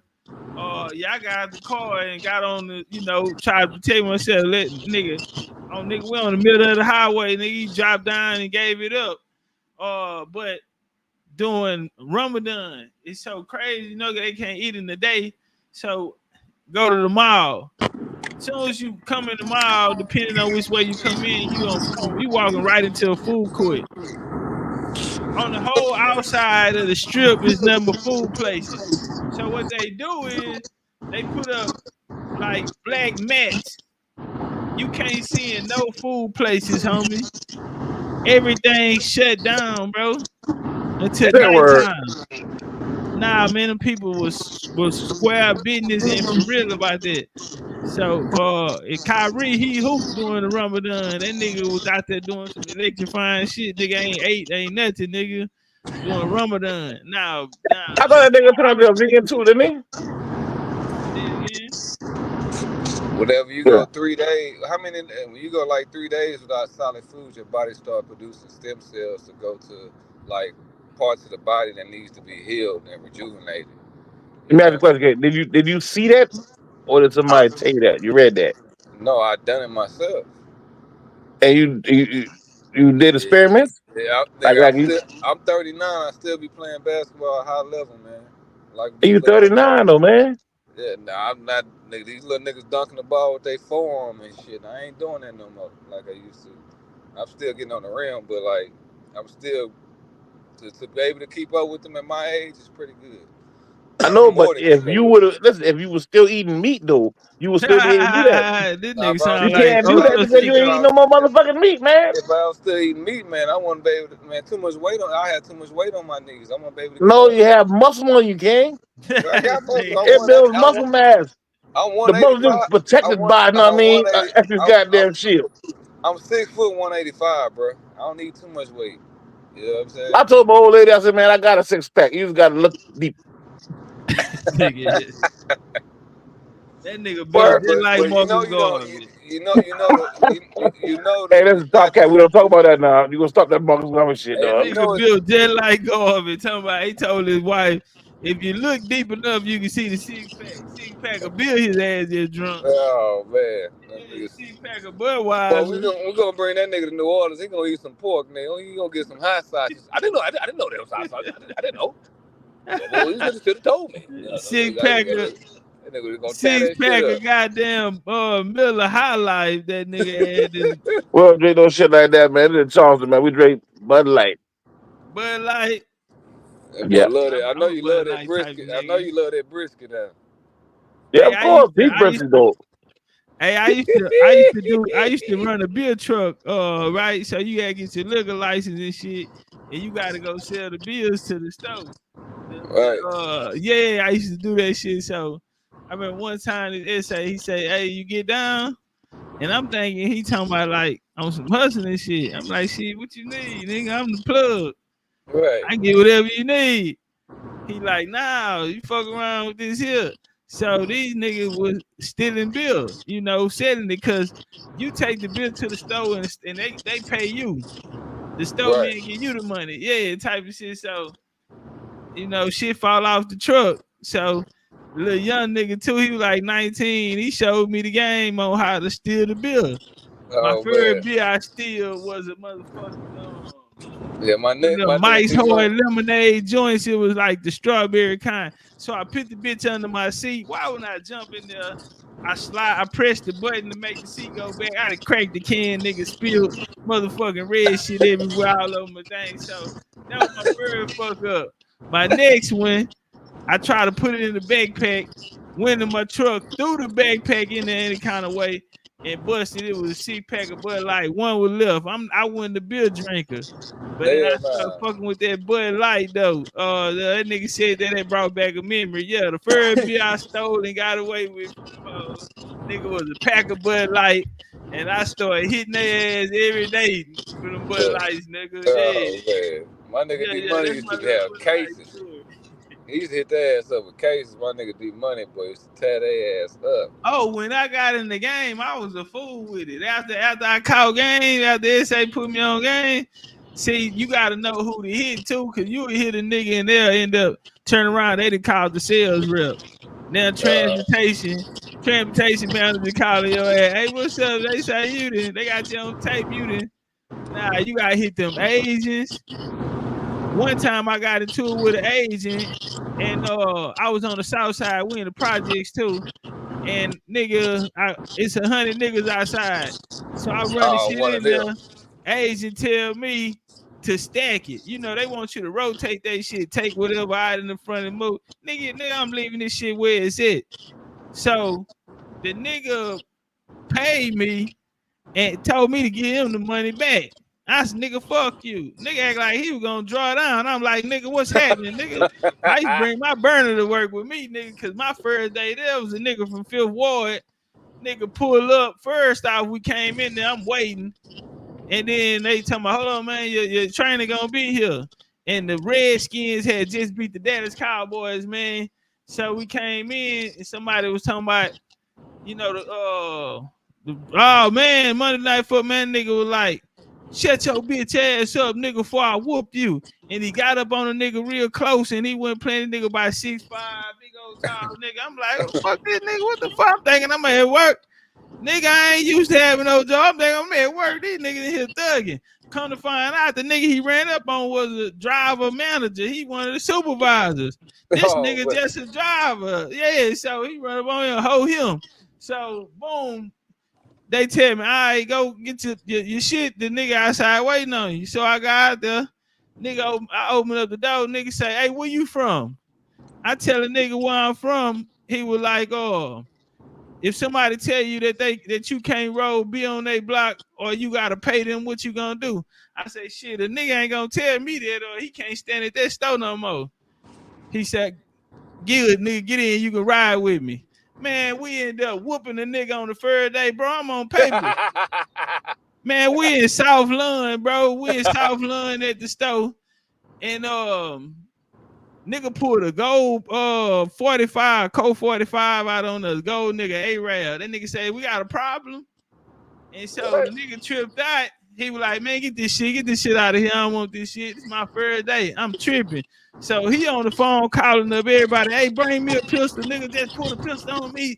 Nigga put a pistol in my face. He putting the extras on. Nigga ain't put it in the face. He just grabbed it. Y'all got a problem. Get up out of here. So he screaming on the phone. So shit, I start working my phone. Yeah, nigga, bring a burner. Man, bro, this is my first day. So the nigga come out on the phone. He like, hey, get out the parking lot. Get the fuck out of here. Cops on the way. Get the fuck out of here. Like, he just hold up. And you know them Arabs wear them little skinny jeans. They get bottom with the little t-shirt. He ain't got that burner. I looked at the homie. I said, hey, he ain't got that gun on him. We ain't even say nothing, nigga. We just, the doors was open. Boom, boom, boom, boom. The nigga tried to take off. Remember they used to put them little Mexican joints in with the green sheets and they had the little Mexican joints with the cars and shit like that in the front of the stove. Oh, we caught him. Put him in the middle of that hoe, nigga. Beat his lifestyle, stumped him out. I got blood all over my new uniform. So We in the D, so we hit around the corner. I say, hey, bro, I gotta go. I start putting everything in my backpack. He like, what? I'm like, nigga, I'm on papers. Nigga, I'm good. Nigga, they finna go. I'm finna go on the run. Like, man, pull this bitch over. We went to Big Bellies. He said, man, I got somewhere to go. We parked the truck. We went to Big Bellies. You heard of Big Bellies on the south side. I remember the hamburger spot. Big yeah, we burger. filed in there. He called a bitch. She come up there. She a police. He was going with the police. His baby mama had passed. He was taking care of his kids. Cause that nigga really told me, gave me some good game on the first day. He's like, nigga, I grind hard because I gotta take care of 2 daughters. My girl passed away, whatever, boom, boom, and all that shit there. So he ended up actually leaving and going to go be a police officer though. But he got fired because that nigga was robbing the dope boys. Oh man, it's my nigga, man, Fifth Ward, man, from Backstreet, blood nigga, man, goddamn fool. And that was my nigga, though. I never forget him. He was my trainer. But I took that attitude with me, bro. And yeah, I tripped out. That shit got me fired like a motherfucker. But I've been in some crazy situations. Chinese nigga talking about give me the money back. I say, nigga, fuck you. You know, so the nigga went outside and told all them niggas outside, hey, I get him $5,000. He give me my money back. Whoever get the money back, I give you half. I said, oh man. I used to wear a backpack to work because that first day at work, a nigga pulled a pistol on me. So I brought my pistol with me every day, and that shit wasn't gonna happen. And I had a white boy with me too named Shelby. I called him Showtime. And I told Showtime, I said, hey man, go get my backpack. Cause I'm not finna run. Them niggas start walking down there. Hey, white boy, Shelby, Showtime, go grab the backpack. Yeah, he already trying to talk like he a nigga. Now go get my backpack. Cause nigga, I ain't running. Finna blow this bitch up. You know what I'm saying? Yeah, thugging. Turn up though, man. Oh man. That alcohol, boy, that shit used to be crazy, bro. nigga, that shit felt like the dope game, nigga. You gotta go pick the money. You dropping off the big, gotta pick the money up. It's 100 niggas in the store and shit. 100 niggas. These niggas watching this nigga cash you out. Say, bro. Man, they ought to have a nigga like an arm guard, like when they pick up the money from the for real, man. That shit there get bring his gun. Quick. That nigga say he robbed me $5,000. Whoever get it back, I'm gonna give him half. Man, everybody got up. You said, man, me niggas stood up.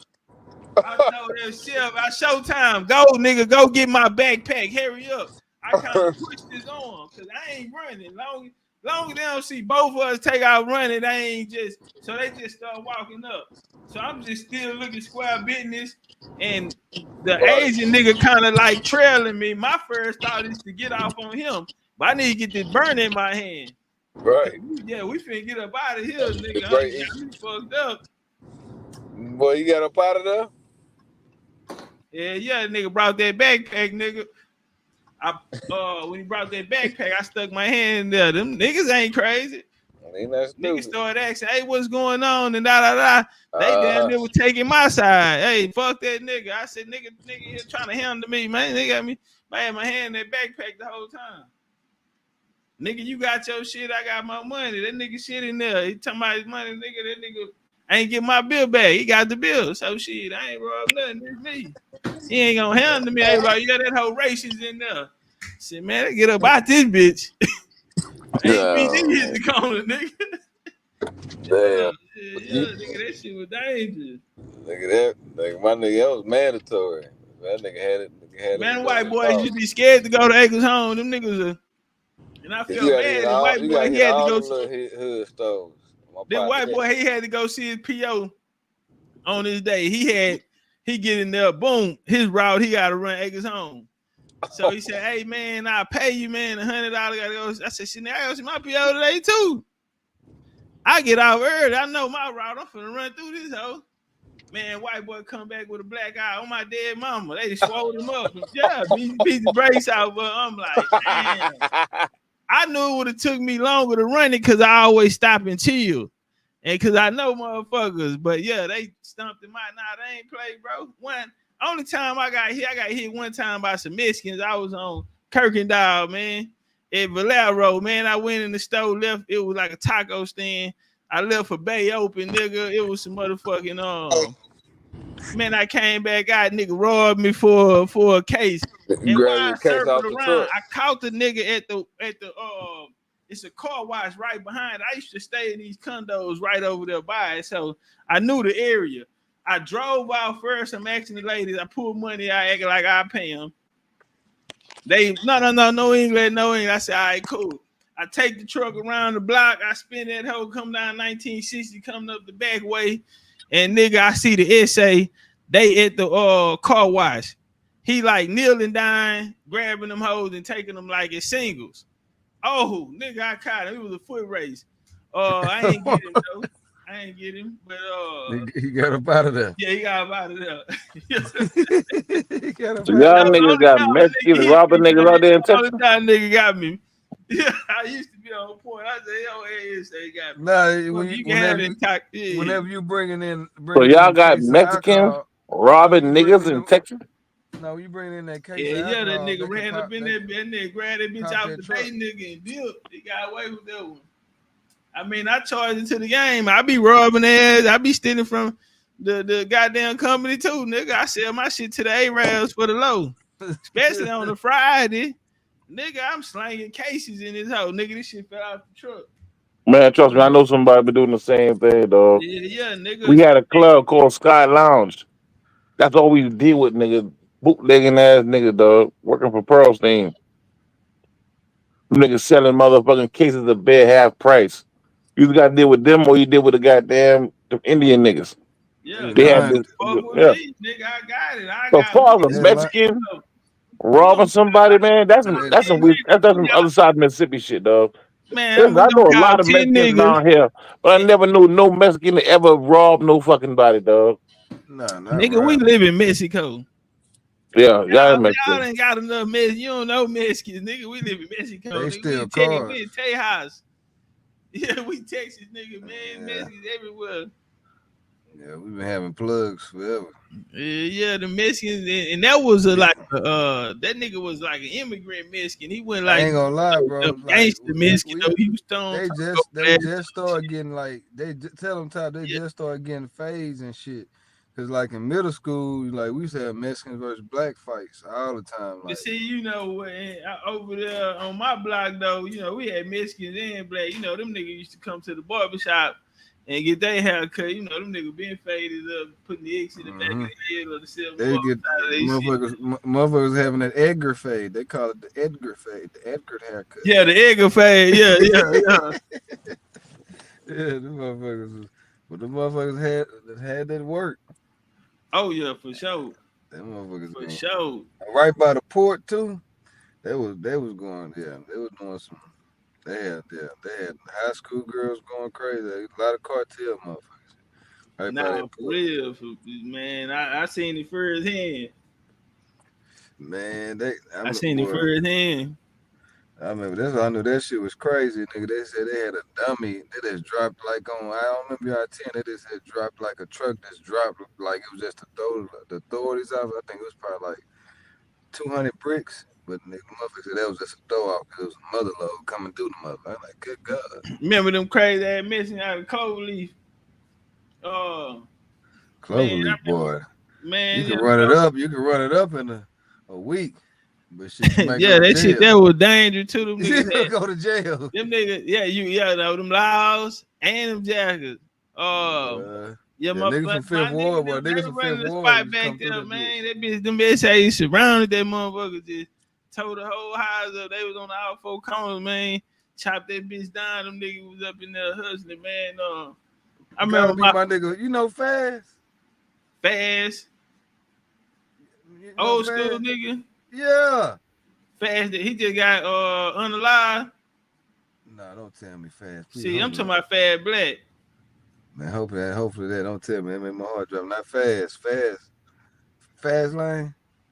Fad Black. Nah, Fad Black ain't get that was Dollar Bill, but Dollar Bill hung with Fad Black.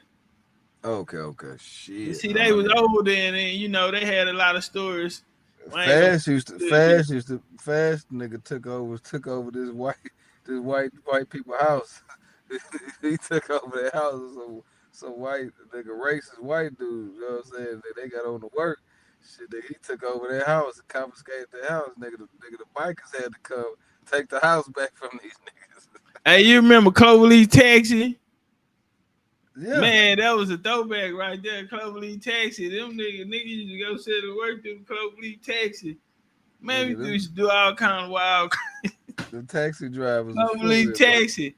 I remember after Katrina, them New Orleans niggas moved out here.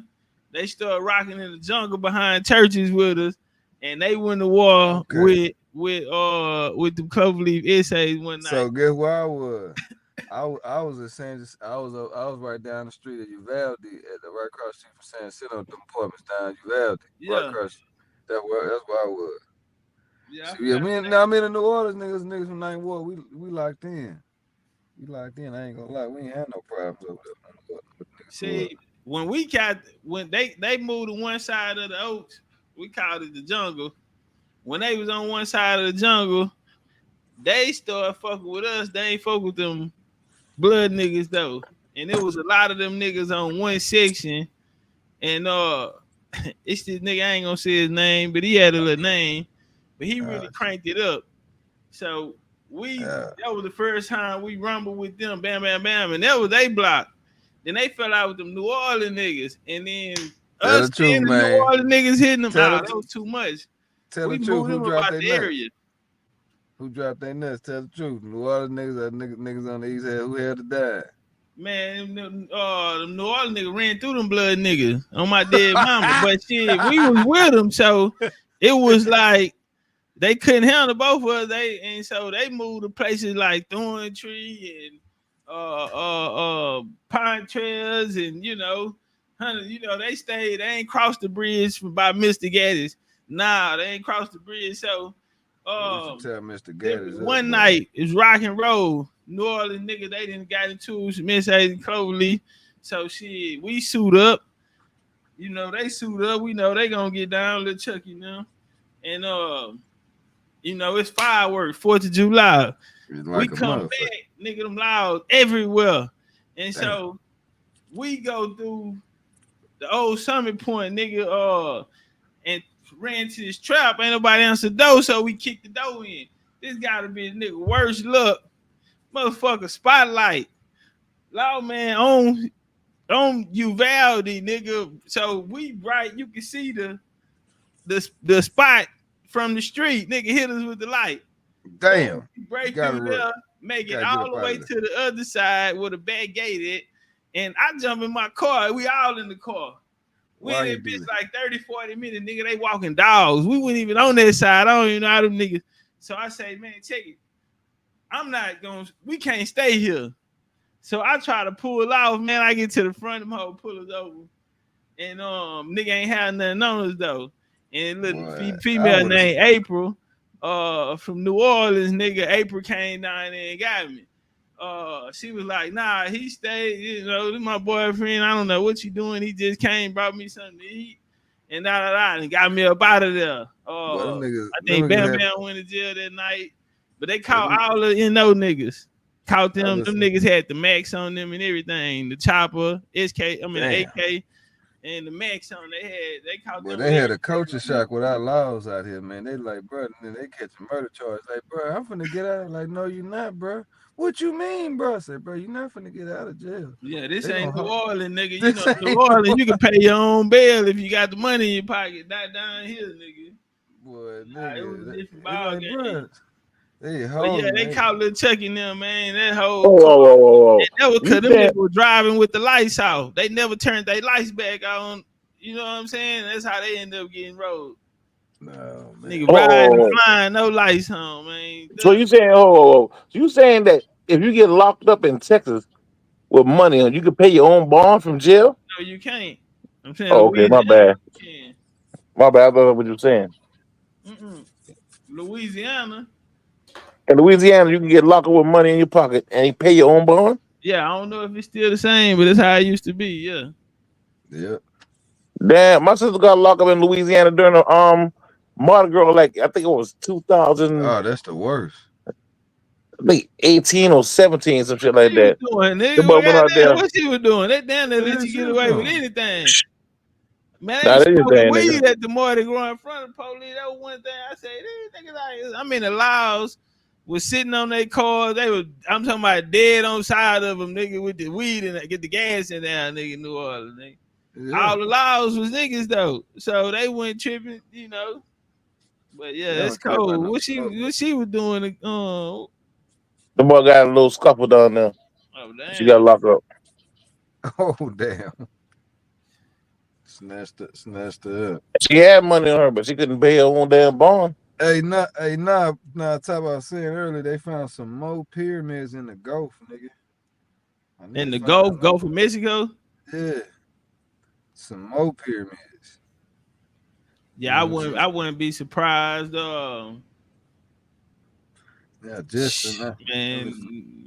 Let me see. Man, listen, you'd be surprised how many pyramids under the water, dog. Well, now it makes sense because you know one in Attack upon Eshak, you ask where we come from.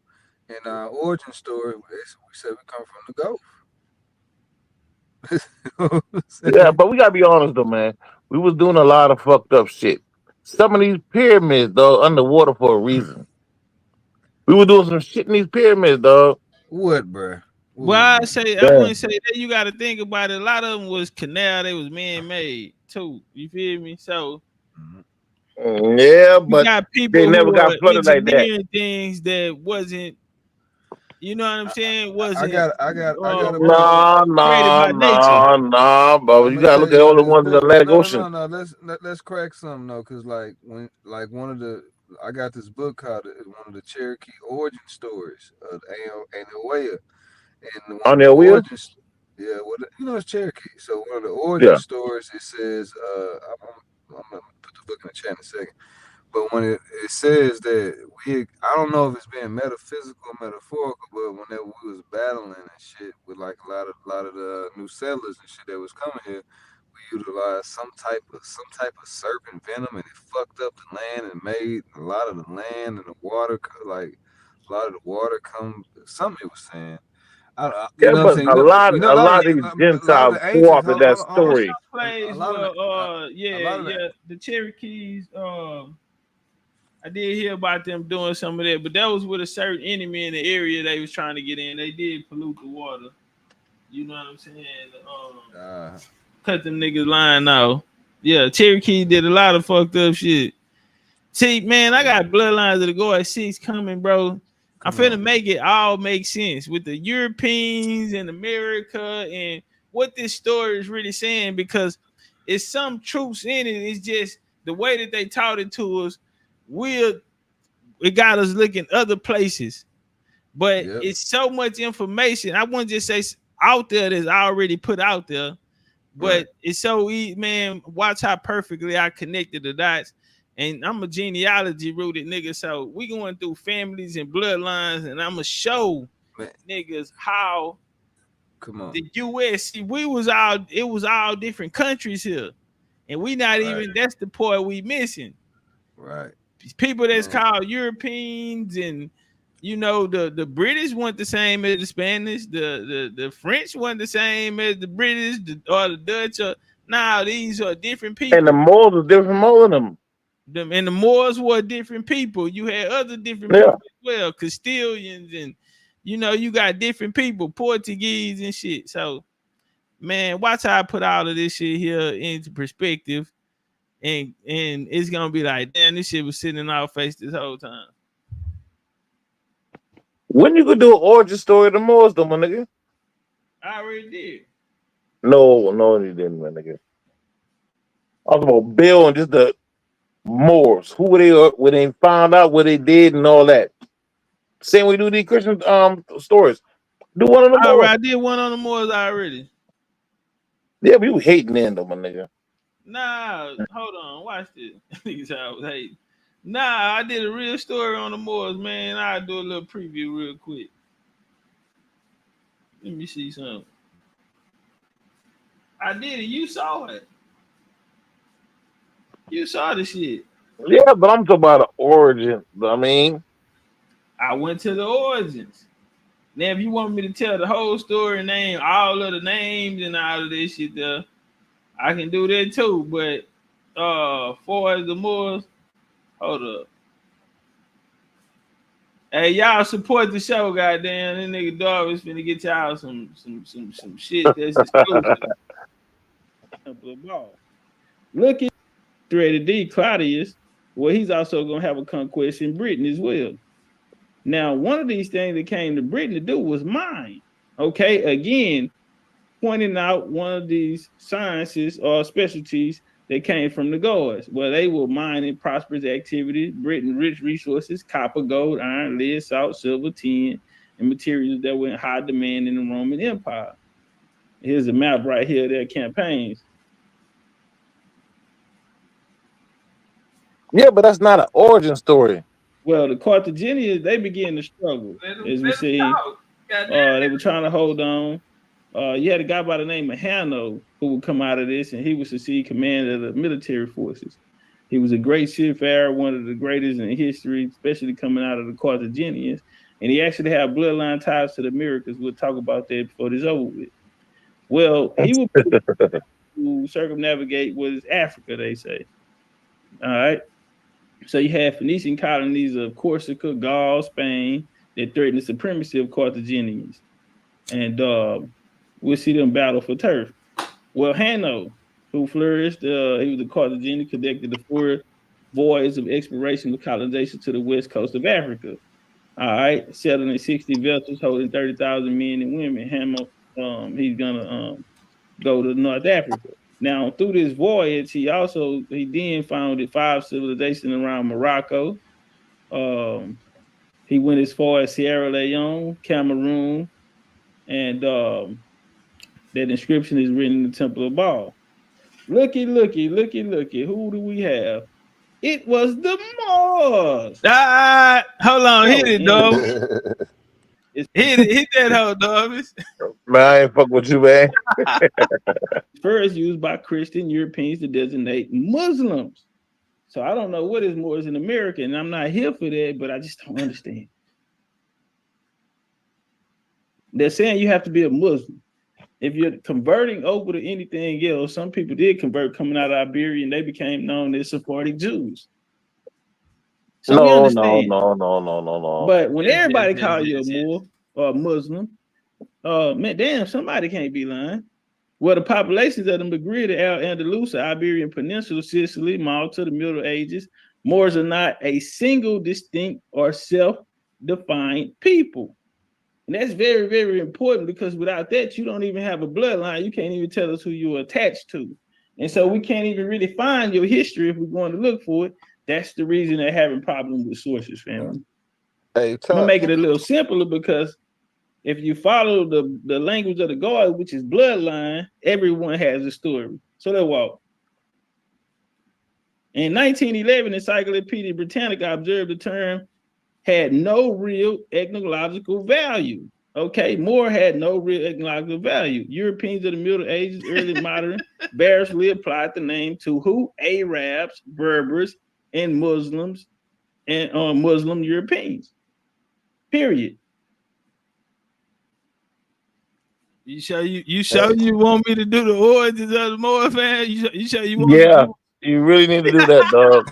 But that shit right there ain't really accurate, King. Come on now. I might have to send this to my editor, man, and we might do need to drop this for the people.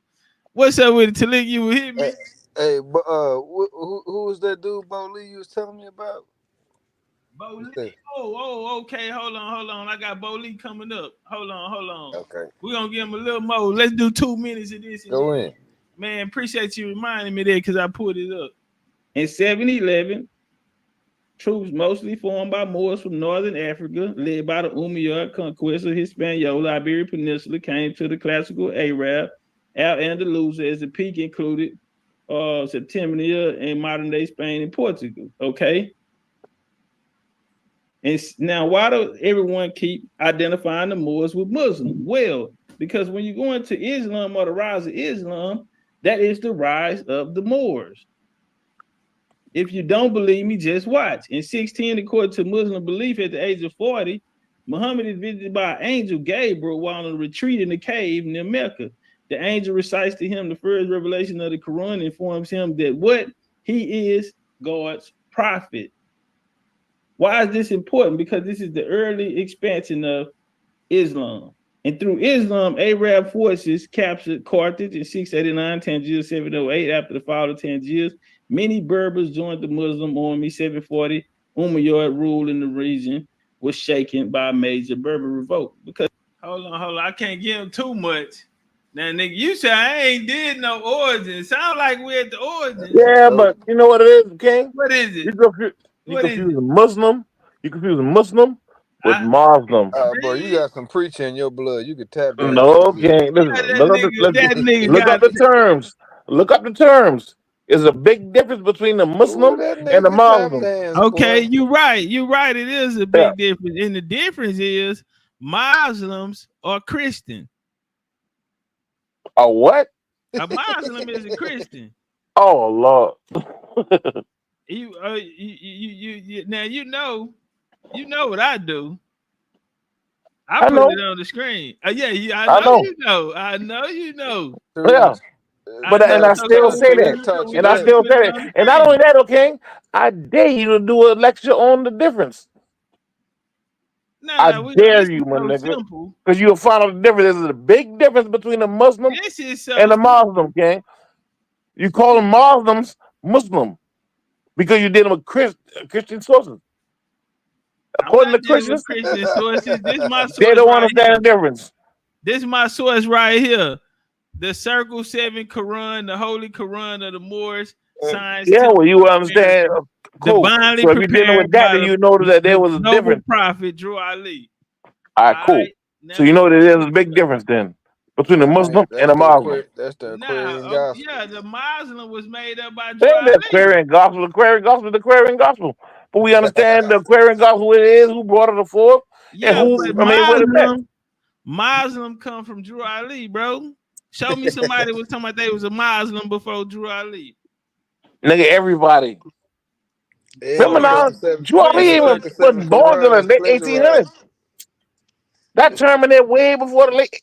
In fact, the term Muslim was there before Drew Ali was born.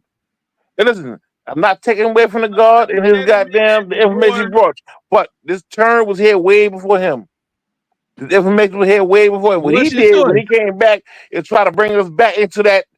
I mean, into that faction that we was dealing with before that. Word up, bro. That's like FBA. No. That's what Nova Drew Ali did. He made a Muslim, just like Tariq did it, like FBA. That's what happened. And it was that's not true, Ken. With it. That's how that shit goes. That's not true. Well, who was the first person to bring up the Muslim? The Most High. All right. And what language was it? What language was the Most High speaking? It's hard to put a term on it because everything was transliterated. Was it Aramaic? So no, because it was transliterated. There's no English equivalent to a term. That's why it was transliterated. Who wrote in Aramaic then? Who wrote what? In Aramaic. The people that were living around Aram. Hey, hold King, you really ain't did enough study to requesting me or some shit now. Me and Top go back and forth with some shit because listen, Top got a lot of sources. He might not have really understand all the sources he got, I mean. But nigga, you don't got enough sources to debate me in that topic, King. I'm setting you up for uppercut. You talking about Arabia. Yeah, but you can't. Listen, That's King, 2 different things. I'm like 7'9". You cannot reach the uppercut, me, King. Hey, but I'm gonna say this here though, Darvis. Ain't nobody gonna be able to fuck with me on that Moorish topic. I didn't even bring out everything I have, bro. But I'm telling you what I have, and all you have to do is go back to the Taj Tariq Bey conversation with he and I, and that'll let you know can't no more fuck with me. Can't listen though. But the Aquarian guy. Shouts out to the master teacher Taj Tariq. This Circle term more, this movement more, these people, this information was around way before Taj. Listen, the master teacher knows that niggas can't fuck with me. Yeah, he laid it down. A nigga might not be able to fuck with you. Hold on. The master teacher say I'm a bad motherfucker. What little Taj Bey out of Philly down Hey, there. listen. Master teacher got my book. Little Ties gave my books and shit. Hey, listen, man. I got a little cousin so sharp, my nigga. That nigga like in 4th grade though. We sharp as a motherfucker, dog. I'm gonna send him real sharp. I'm gonna send him my But book, he man. in I got 4th some grade. kids book. Now I got some children books. Oh, Yeah, I yeah. got them. I'm gonna tighten them up. Hey, Darvis, but What's that, Ken? where did the Circle 7 Quran come from, though? All right, cool. Peace. The God Noble Drew Ali put that together. He arranged that. He put that together for a certain reason. He didn't Particular get it reason, from all the right? Aquarian, he didn't get it from the Aquarian Gospel. Yeah, a lot of it come from the Aquarian Gospel, but it come from all over the place. So that's not plagiarism. I said, now listen though. No, it's not plagiarism. No. King, listen. It's You got to do the Christianity. research on the Aquarian Gospel. I just All right. asked him a question. Yeah, and that's only a part of the information you can find in that book, though, King. What's the part? It's a big part, but it's not all you're gonna find in that particular book. I got the Aquarian Gospel, I Boy, mean. you can tap dance, boy. No, I don't tap dance. I tell the Hey, truth. hold on, y'all. Hold on, y'all. A lot of people try to put everything in one little small little category when it's way bigger than that. I agree, it was bigger than that. Check this out. And like I say, like he said, excuse me, and Preston. a finite mind wouldn't understand we it are though. finna show you the real part of Third Ward. Well, Third Ward really started back in the early 1900s. We're on the back part of downtown Houston. All right. Right there is Emancipation Avenue, which used to be Darling. And we're going to call it Darling because this is what it used to be back in the day. Yeah, this when blacks first started coming to. Y'all heard Emancipation. This is where the homie Talik on the Pounder. This is where his restaurant at on this street. Third Ward. Right there, we're going to show you what. God telling you about this. Because this is what it used to be back in the day. This is a result when blacks first started coming to Third Ward. Right now, we're going to show you where Darling Street turns in to Congress. You said that's you when can black see people that first started coming downtown Houston right there. All right. Now we're gonna go down Third Ward because we're doing the history of Third Ward. People are asking, Booley, tell us the history of Third Ward as you know. Okay. All right, right here on the corner of Dowling and Prairie. This where blacks were staying is part of Third Ward right here. And right up here at this sign is Harrisburg. Okay, when you go turn left on Harrisburg, now you're beginning to go to Second Ward. Now we're going straight ahead down Darling. We're going to Third Ward. We in Third Ward. Blacks were staying on all of this here that I'm showing you all the way back to Cullen, even to Scott. And Scott back going this way is not called Scott, it's called York. All right. Now we're on the corner of Darling and Harrisburg, and right there is Darling and Texas. Okay, now over here. Hey, this how I drive. This all these condos, all this to used to be blacks area, all back up in here. On Capitol Street, blacks were staying there. That is part of Third Ward, y'all. I'm telling you the real history. Because a lot of people get Third Ward and Riverside mixed up. Okay, blacks were staying on both sides here. And right over here, you see the Dynamo Stadium. Okay, now that used to be Third Ward. All right, we up and down Darling showing you Third Ward. This was Third Ward, Walker Street. Blacks were staying all up and down Walker Street on both sides going toward downtown, going towards Scott. Blacks were staying on McKinney. We're going to turn on McKinney. A lot of blacks my age will always remember McKinney because that was what Tom Cato Fish Market used to be. And all of this was black areas. All of this is part of Third Ward. Now, this is the real Third Ward, everybody. Now, y'all want to see the history? This is the history. We're going down McKinney. We can't go down it long because all of this was part of Third Ward. And as you know, there's Live Oak. And then you got Delano, which would probably be the next street. No, we got another little street that don't go through, Nagel. All of this blacks was staying all back up in here. All back up in here was nothing but blacks in the part of the Third Ward. Even Lamar Street, black was staying all up in Lamar, all up and down Lamar and Nagel.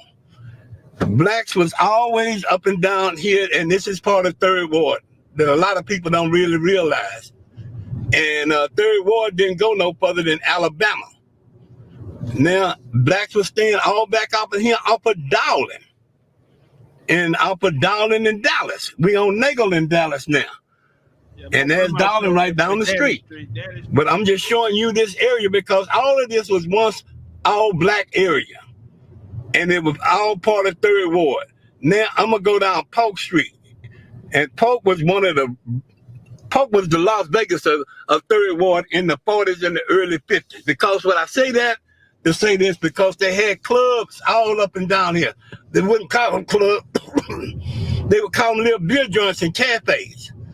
All up and down here was nothing but clubs. All up and down here was the business section of 3rd Ward in the 40s and the early 50s.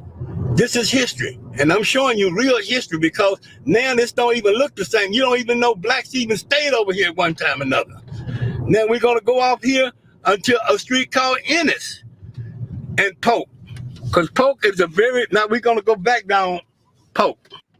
All right, we're going down Polk Street here, Jamie, to Darling. And the reason why I'm going there because it's a very historical building. It's still there.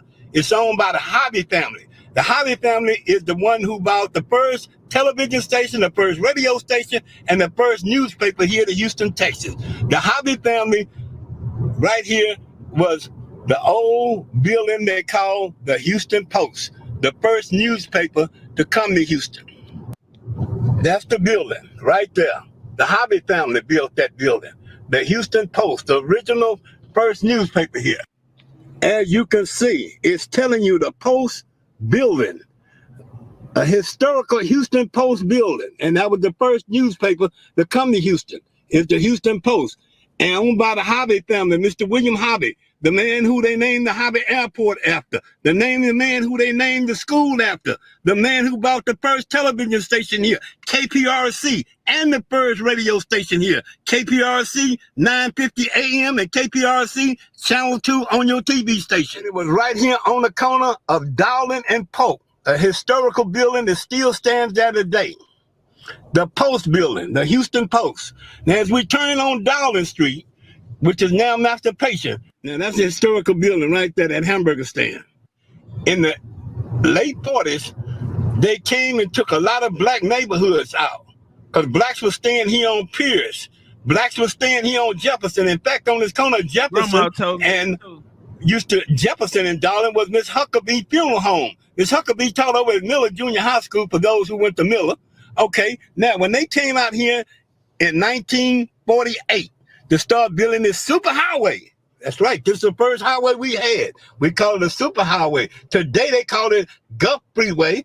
Then it's now called I-45 North. I'm sorry, I-45 South, which going to Galveston. This is what we used to have to get on the freeway. It wasn't no Pierce elevator. So if you wanted to get on the superhighway, which was the first freeway we had here in 1948 when it opened up, it took a lot of blacks' homes who used to stay up in here. When they bought this freeway up in here, a lot of blacks had to move out of this area up in here on Jefferson. And that happened in 1948 when they opened up the superhighway, which went from right here on Jefferson all the way to Galveston. Now, blacks were staying all back up in here. And they had to move out of there to make room for that freeway to come through. Say Darling is part of 3rd Ward, and Darling was part of history here in 3rd Ward because all the businesses was on 3rd Ward. That's why you had the Darling Theater that we getting ready to pass by. You had also Standard Make Shoes that was over here. And one thing that's still standing there is Wesley Chapel. Now right here on the corner of Darling and McGowan, that's where we at. Like I say, you had the famous St. John Baptist Church, and of course you had Wolf's, and you had an after-hour liquor store they called the Alley, and then you had the Park Theater that was right next to it, and right over here you had Tyler Bobby College, where blacks could go to college, the school, to learn how to be a barber. And then over here, of course, you had Emancipation Park, and we're going right on down. Nigga, turn the camera. If he turned the camera left right now, where you gonna be at? Soul Food Vegan. Soul Food and Vegan. At this very, if he turned right where he at right now, if he turned the camera to his left, see the Emancipation Park, he looking at that. But if he turned left, he gonna be right there It's so 2901 Emancipation Soul Food Vegan. The corner up here, Dowling and Elgin was the fabulous Real Eldorado Ballroom. Upstairs, downstairs, historical building right there on that corner. Now that was the Eldorado Ballroom, and Elgin was one. And Elgin was one of the busiest streets up and down that ran through Third Ward. That they eventually opened it up, would run to University of Houston. But all back it up in here was black businesses, and over here was Franklin Beauty School for the ladies who wanted to learn how to be a beautician. This was right up here on the corner. And all of this was black businesses and club. And right over there was where Lightning Hopkins got his beginning here in Third Ward. They got historical marker there. Now, this is what it's getting. Right now, we're going to the medical center for Third Ward. That's right. Third Ward had their own medical center. That's right. All right. I call it our little medical center because we had everything we wanted as far as medication was concerned. Number one, they built the Negro General Hospital here in Third Ward on Holman Street. And when they built the Negro General Hospital, they want to have doctors that all of this is black, y'all. This is black. Everything is black owned, black operated, and black people supported each other back during them days. Now that church came in 1950. That's the oldest church, but it was downtown on Bell Street. But when they burned it down, or accidentally burned down, they relocated and put it in Third Ward, and it is Trinity Methodist Church, which is the oldest church in Houston.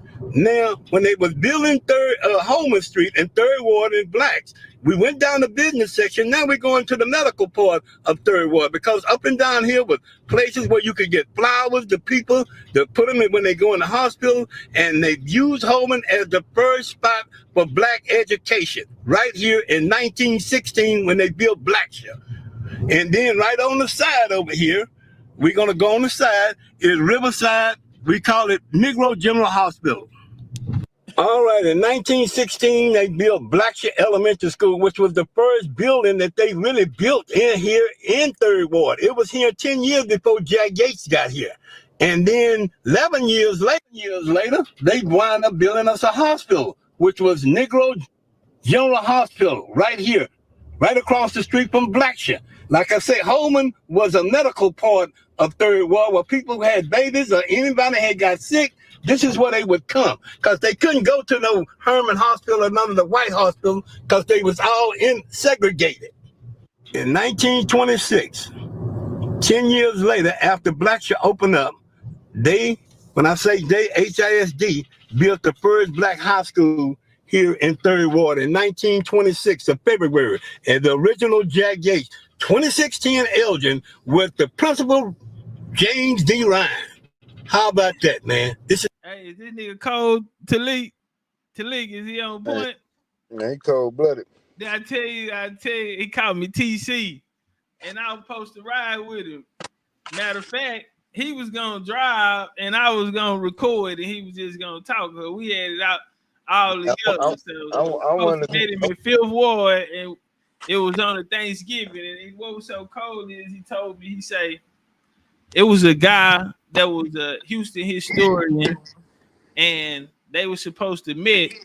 It was 2 years before I was supposed to meet him. I think I was supposed to meet him in 2018, and the guy had supposed to meet him in 2016, and it was a Thanksgiving. And the dude told him, let's just get through the Thanksgiving, and then we'll, and he passed over that weekend. So he said he never got to get his education. What was crazy is, when we planned ours, it was on the same date, and I couldn't make it, and I felt fucked up. You know what I'm saying? But he's still here with us though. So, man, we're gonna get OG Bo Lee out there. He freestyling this shit, and he talk like the old head. That nigga know. Man, I wish he can go into the. What I have problems is when I begin to get into the 1800s, man. That's the one when I get on Negro Hill. They didn't have much Christian sources in the 1800s. Man, I think this nigga, he in 1916 right now. He time jumping, but man, the nigga probably run some 1800 hits. I just be letting him talk. He one of them old. So he gotta know about the different slave blocks. Man, that nigga gonna tell The you what? the best watermelon. That nigga gonna tell you about the best restaurants, the best clubs, the parties, who came to town. That nigga gonna tell you the date, the where it was at, how much it cost. You know, the clothes that was in style, the cars that was in style. This nigga is a gem.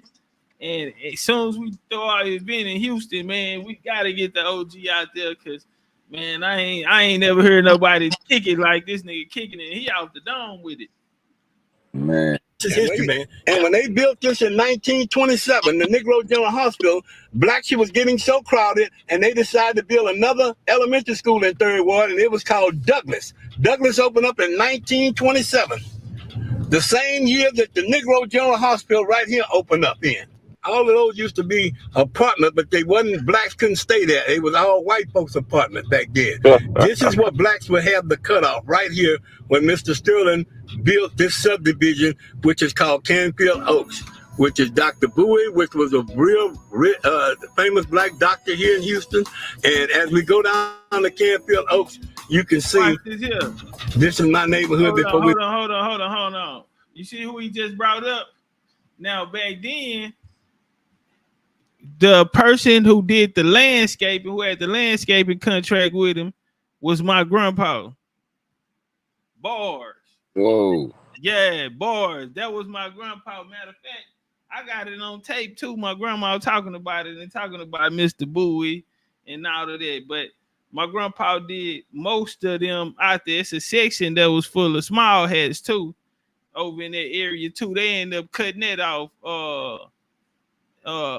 Man, I can't think, but it'll come to me.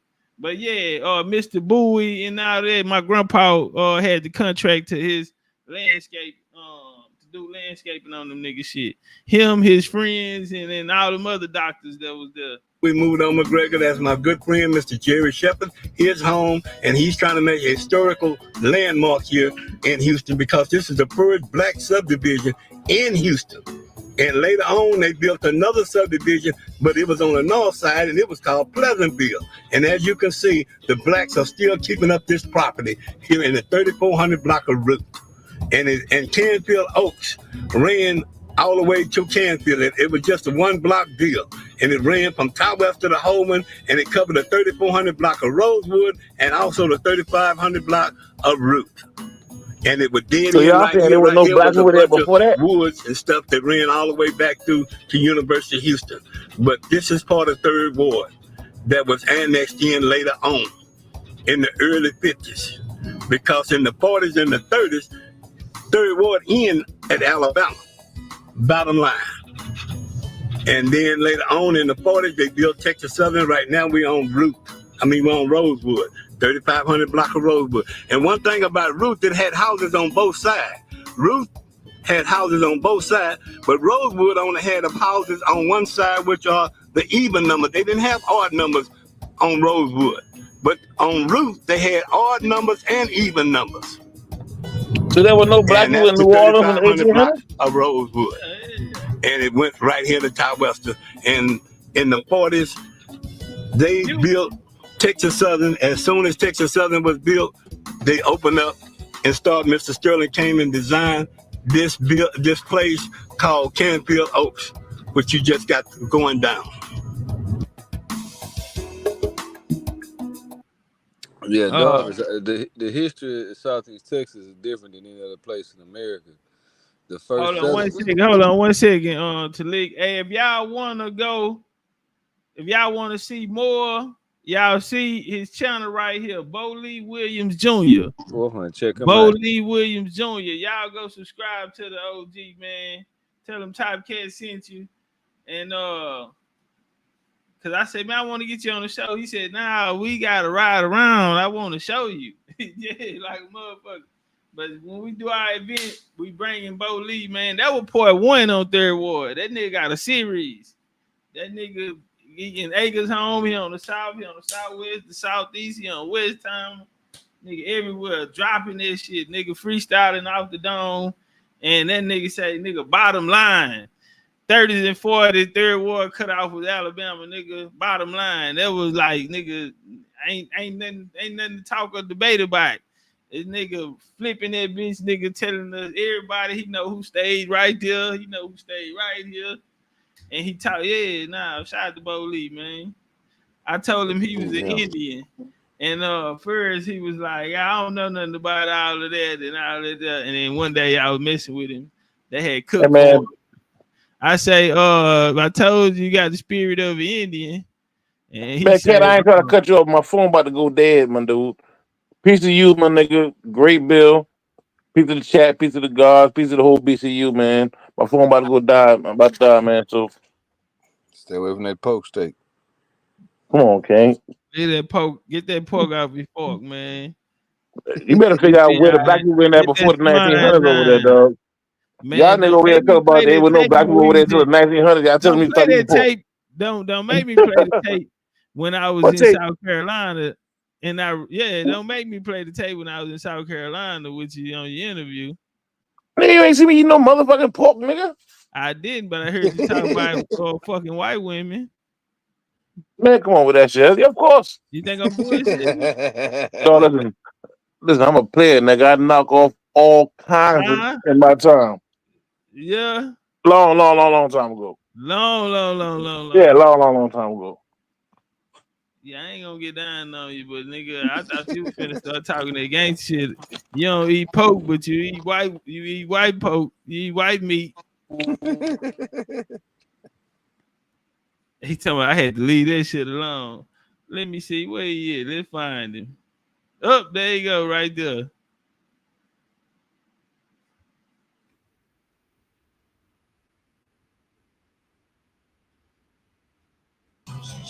When you told Bo Lee, you got me out here drinking on it.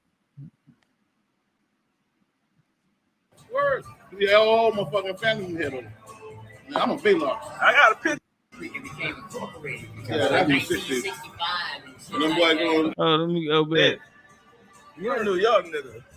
I am a New York nigga though. Oh yeah, I forgot you a New York nigga, dog. You talking that South Carolina shit, nigga. You from Brooklyn. Man, y'all New Dogs from New York. What part of I wasn't born down this motherfucker. I keep forgetting I'm born in New York, but I can't know shit. I was like, man, Man, y'all New Dogs from New York. What part of New York? Brooklyn. You should tell a nigga that. You're a New York nigga. I'm a New York nigga, though. You a Brooklyn nigga. No, I was made in New York. I'm raised here. Man, take your ass to sleep. We finna get up out of here anyway. Oh, he gone already. He thought I was finna play the part when he was talking about fucking them white hoes. That's it, man. You got some last words? And now what Bo Lee say when you told me it was Indian? Oh, he say shit, I might be. Yeah. He said shit, I might be. I kept fucking with him about it. But he one of them old niggas when he could talk about all their history, but like going back and stories about his family and all of that, you could tell something happened. You know what I'm saying? Them niggas grew up in fucked up times back then. So right. Yeah. I kind of peeped it. You know what I'm saying? He started getting a little more comfortable with me, but some of that shit nigga don't want to relive. Right. So yeah, that's what I caught from. Damn. Yeah, one thing I did find out some tough history. When you say that, I'm gonna leave us on this. I found out Nacogdoches was like mainly used for like they was taking a lot of the Indian leaders and snatching them up, putting them there to take their land. It was a trading post. Nacogdoches had the most important one of the most important trade posts. The prison there. Yeah, that I think that's gonna come a little later. The traffic that came through there, that was one of the trails. That motherfucker called the what KJ is here? It'll come to me, man. The name of that trail. It's 3 really, and they all take you straight directly down into Mexico. But that's what made Necktown pop, because that motherfucker was a trading post. One of the, it ended up connecting down to Jasper and the bottoms and shit like that. Hey, you ever heard of Woodville? Hell yeah, my cousin stay out there. Watch this here. What else out there? Hey, Nay, where you at? Nay, you still in the chat? This nigga here from Woodville. I say, man, you and Talik people them. Y'all gonna know somebody. Yeah, I got Look, she people. talking about we all cousins. Now, hey, what bluff? What part of the bluff you from? Nate? Your people them out of? My people from Mouse Bluff, Texas. Yeah, I know y'all out of Mouth Bluff. She out one of the bluff too. She got Nah, out the bluff. I'm kin to everybody in the bluff. I told her that. Everybody. Oh, some real shit. We owned all Town that bitch at Bluff. one time. Okay, she said Town Bluff. Town. Oh, where's that at? That's gonna be like right around, kind of like by Woodville, I think. Oh, okay. Nah, not Mouse Bluff. Trinity. Man, I got a cold piece, man. I would listen to this old That Trinity River, man, is a sacred river, man. We was tasked as the Trinity River waterway protectors, man. My family. Yeah. That Trinity River was a network. Yeah. Watch this here. You ever heard of Sponger? That's what Woodville, between Jackson and Woodville. That's what that bluff is. But watch this here. I would listen to this old school Bill. He's 94. He building on Porter Springs. Oh wow. And this nigga. He like my old house, but he had a radio called anything going. We've been have a wall when they had heard, World War II, but that was all. And he said, "No, well, I'm gonna get y'all one." He talking about how they pay $5. got a radio. We better be there when they come out. We don't get a chance to go because we don't go in. When they fill that show up, you couldn't go in. Or when they everybody go there right there, they shut the door. You couldn't go in there. Mm-hmm. And we were standing there, and two of the laws coming out of the step, walking down the step, and they seen us over there. Man, if y'all want to check this out, it's called Oral Histories.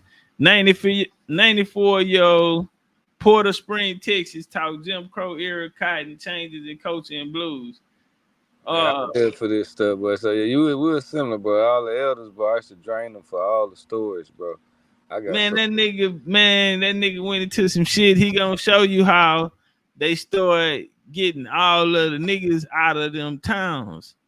He gonna talk about them getting them off the land, how they got off the land, where they went to, the tactics and shit they used. Yeah. Like it was real. Like that's he gonna tell the errors that it happened in, and that nigga there, he closed his eyes and he be talking. That nigga remember everything like a book. He knows names. Wow. But he went through a lot of things, like when the ice box, the first refrigerators, the radio. Blues, jazz, what type of music they played, go into history of Crockett, tell how niggas built Crockett and how they had electricity and saloons, and you know what I'm saying, and yeah, man, that nigga going in, man. But y'all sit there and listen to school. Bill, he's 94 years old, gave up a lot of history on Trinity, migrations from here to Arizona. How people went down to Arizona, why they went down there. Niggas went down there and actually built it. He gonna tell them. They had no agriculture systems and nothing. They came from down here where they was making not even $1 a day, I think. Damn. Out there, they was making, I think, $10 a sack. Something like that, $9 a sack in Arizona to raise the same crops. And pick cotton and all this type of shit. Man, I'm glad I got you on this, man. Did you see what I sent you, man? The dude tried to say that the cluck is a backhoe. The cluck of the flail that the pharaohs got. Yeah. Nigga try to say, man, that's a backhoe. Like shoveling the nigga like for agriculture. Yeah. Man, what you think about that? I don't know. I ain't looking into it, and you know, but I don't know how pseudo. I don't know if he in the pseudo bag. I don't know. Man, I say if anybody want to hear the connection between America and Egypt, they should watch Bloodlines of the God series, and or they can go read the book. They got all the answers, and a lot of this type of shit. You know, niggas bringing up. You know, we wrote books on this shit 2 years ago. You know what I'm talking about? Yeah, I got it. 2021 nigga was doing bills with Shiki and Shan. You know what I'm saying? Yeah. On this type of shit. Nigga brought a lot of this shit to the game. Man, I got a treat for you. What's that? It was on Clubhouse, man. Niggas was doing Bobby Hemmett genealogy, bro. That shit. His Hemmett side, guess what? That Hemmett side, straight up Scottish. Yeah. Black Scots. You know, Yeah, his mama side, straight up Indian. Yeah, I think Bobby would have been into, man. I would have, boy. Just imagine Bobby Hemmett on, you know what I'm saying, on this American shit. Man, did you know Miss Blue? You ever? Nah. Man, I just talked. Man, that was a magical time. That Blog Talk Radio chopping it up with Bobby. You know, I used to chop it up with Bobby, man. Me and Bobby, I got some. So you can answer that question, dude. You would know better. Imagine Bobby on this American paradigm, and he figuring this shit out. Man, Bobby would have went crazy with this shit. You got this shit you got. It's the bloodline. It's all about the blood shit. One thing he said that always stuck with me. He said the sun rises in the east, but it's set in the west. When it's all over, it's all shifting here to the west. Yeah, when we wake up, we're gonna wake up the world. And I always took that from him, and you know what I'm saying, to where we at right now. You know what I'm saying? I'll be like, damn, that nigga Bobby said this shit here gonna rock. We rocking right now. And he said the Camites. Yeah, he said the Camites called this the lot of Camelot over here.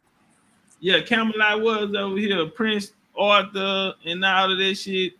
Man, I did. Damn, you just cracking shit talking to your ass. Yeah, this Robin Hood. All of that shit was over here. Yeah.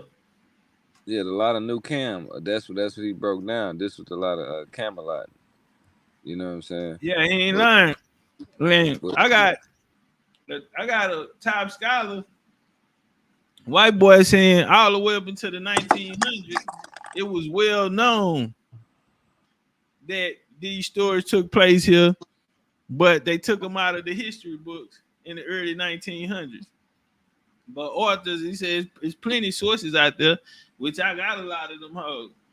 So, and I'm using some of them in Bloodlines of the God 6. That's how I'm knowing where these European nations was at, even like Scotland and all of that shit here. They gonna be talking about it over here. But what we not understanding is these places were different countries. Right now we're looking at them as states and areas that we in, but these were different countries. So the story is about the rock and roll and what happened in America in these different countries. And you gotta find yourself in the story. And so that's what Bloodline of the God 6 going. Cause watch when a nigga find out, this nigga George Washington. George Washington was a real nigga.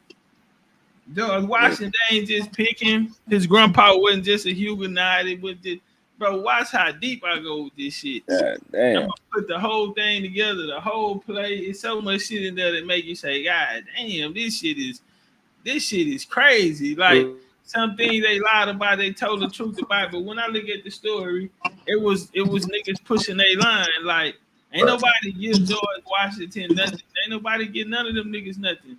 Like at that time, you know, niggas really clashed, and whoever won, it ain't no different than this shit we doing here when we going up against other communities and doctors and shit. And it's the winner take all. And the and everybody pushed their line. Everybody had an opportunity. Everybody invaded somebody. You know what I'm saying? Everybody got down on somebody. That's how it went. Yeah. So everybody just didn't come out on top. So you used to be milking your grandma, everybody for all the stories since you was young. Man, I got and when I got older too. Yeah, me too. So here's my thing. You got some stories in your family too, like some little niggas. Some people would think it's crazy, like paranormal shit, like with the ancestors and shit too in your family. Like, Well, I got a lot of that it's shit, bro. In that fucking country, they got some wild shit, bro. Indian treasure. I think I told you about that shit. Yeah. Nigga, that shit crazy out there. When we was young, man, my grandma, back then, 102 Jams, and they used to play, the Al Green, them old tracks and shit, and it bring back memories, because back then, my grandma used to keep the house dark than the bitch at night. We had to go sleep at a certain time. On the weekends, though, when Apollo go off, we go sleep after Apollo go off. Cause you got MASH, you got In the Heat of the Night, and MASH go off the TV. That bitch say, beep. Yeah, that bitch gonna say due to the morning. But them days, I used to catch her though, man. She'd be in the living room, in the front room just talking. Like ain't nobody in there. She ain't on the phone. But all of the pictures, you know what I'm saying? All of the people she knew, her aunts, her grandmas, her, and you know what I'm saying? She'd just be talking. Bro, so, I used to see shit like that. You know what I'm saying? That shit scared the shit out of niggas. Yeah. Cause I ain't know them people. I never met them and all that, and them pictures just be looking scary. But like I had cousins wake up like, who you see? Nigga, they'll all calm them down to hear this. They like describe who you look, and they all look at each other. That was Uncle Jack. I'm like, nah, like motherfucker. I like that Uncle Jack. Who the hell is Uncle Jack? Yeah. Me and my cousin, bro, this shit scared the shit out of me, bro. Nigga, I used to damn have ulcers, nigga. Scared the fuck out of me, dog. We used to see this fucking green man, dog. Me and my cousin, dog. Nigga, we would describe him, and all my aunties looking at each other like they know what the fuck we talking about. Man, who is this motherfucking man? And he had like a little limp, you know what I'm saying? And they say, Papa, that's Papa. I say, man, Papa scaring the hell out of me, man. He need to leave me alone. Man, I remember, leave me alone. I was hanging with these two niggas. They had flunked the second grade. So I caught up with them. And back then, we used to be on the Bloody Mary shit. Oh, yeah. Mirror? Hell yeah. Say how many times in the mirror? We in the motherfucking mirror, nigga, in the school. I'm playing in the mirror. I done cut the lights off, and I'm throwing water on the mirror. And so, nigga got scared. Nigga, I'm ready to do the third one. Nigga, like, they don't do it. Nigga, I throw it on the wall. Bloody Mary, nigga. Nigga, we fighting like a motherfucker. Blue, nigga. Yeah, like a motherfucker fucking with Bloody Mary. That's how they used to get us to go to sleep. My mom and them would go to the club, my auntie and them, and then our big cousins watch us. And nigga, y'all go to sleep. I'm gonna call Bloody Mary on shit, nigga. Oh, that bitch be quiet as a motherfucker. That's a good one. Nigga had right with that Bloody Mary back in the game. Man, dog, but nigga, we used to have to go visit in Liberty and Mouse's Bluff, my nigga. Oh my god. Oh my god, I wanted to get back, nigga. Now I'm saying, nigga, pitch black, bro. Pitch fucking black. And nigga, they had ghost houses and shit, man. That shit scared the fuck out of me, man. Like, nigga, you know how the light bugs would come together? Nigga, the light bugs came together, nigga, looked like a whole house. Like, you know how like the light of a house? And my mama rode us by this house. She's like, that's not a house. That's light. I said, Mama, that's a house. I said, we're gonna go by there in the morning time then. Cause we were gonna go to the Liberty Fair and shit. When he rode by that bitch in the morning, man, wasn't nothing there. We knew it was something there because it was right by the fire station. Man, I ain't never been scared during a day like that ever in my life. Nigga, I knew there was a fucking house right there at nighttime. But, nigga, that was supposed to be like the house that, we came to the Turners. So we had like a distant relative that found like some buried treasure and shit out there in Liberty. And my great grandfather told him you got to drop a silver dollar. Said scripture out of the Book of Psalms. Nigga never did it. Supposedly, when he built his first house, it burnt down. They never found his body. They just found the $silver my great grandfather gave him. And yeah, and at nighttime, the firebugs build a silhouette like his house, kind of like where you know what I'm saying. In the daytime, there's nothing there. It's like some wild, crazy country shit, bro. Just like look, all my aunties, my uncles, my Uncle Jean boy, my Aunt Louise, my mama. My mama tell you that's why she loved them Panthers. She always loved them Panthers. She get them shirts for you. We had Black Panthers out there in Mouse Bluff. So they had to walk like damn near 2 miles to the bus. All of them had Panther encounters. The Panther would always go across the path and just look them dead in the eye for a few seconds, then they'd go about their business. Then they'd be scared out their mind. Yeah. She told me that, personally, Oh yeah. And the race horse. What was her horse name? Midnight. Midnight. Goddamn Yeah. right, nigga. Yeah. Shout out to mama, man. Yeah, Midnight, man. Big Indian business, you know. She shit said I crazy. raced that nigga anyway because I knew he wasn't gonna beat me. Yeah, she got up out. She got up out of there, man. Yeah, them horses. My papa used to get them old race horses and like rehabilitate them. And, yeah, shit. It was called Cold Black with a like white diamond on her forehead. I'm gonna give me some land. I got some land out there, man. I'm gonna give me some horses one day. I'm a city country nigga. Nah, for real. Tomorrow. I'm on my cowboy shit. We got a beer. I see you looking at them boots. Ah man, I went and got right today, man. Oh man, how you pass? Galleria. How you pass? Yeah, I went and got right, nigga, out there by the Galleria, man. That bitch still got all the live shit in there. How he pass? He look young, man. How he pass? John. Huh? I think he drunk. Damn. Yeah, he was Yeah, fit, he was young nigga. Yeah, man, this cold game, cowboy shit, man. I'm mad because that was gonna be my plug on the trail rides, and you know when we threw our event and shit, we was gonna get the Mardi Gras Indians, trail riders. We gonna bring the whole culture together. And that was my plan and my plug. Man. You know, it's still other family out there, but he was on it. We just got to chopping it up about it in June, so it was understood. So yeah, that's how bad shit happened though. Yeah, my fam, man, my people say they want to start doing trail rides out there in Liberty and shit in Mouse Bluff. They said they with it. We got everything. You know what I'm saying? So this shit. Want to do that and shit. Hey, watch this here. Hold up. Read this right here. Let's see. They always say if you hear a woman screaming, don't go near. Yep. How she know that? How she know? She from out there, nigga.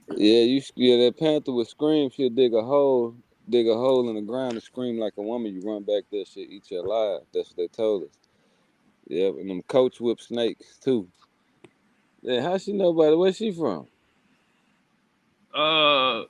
She from Woodville. Is what's called the Bluff.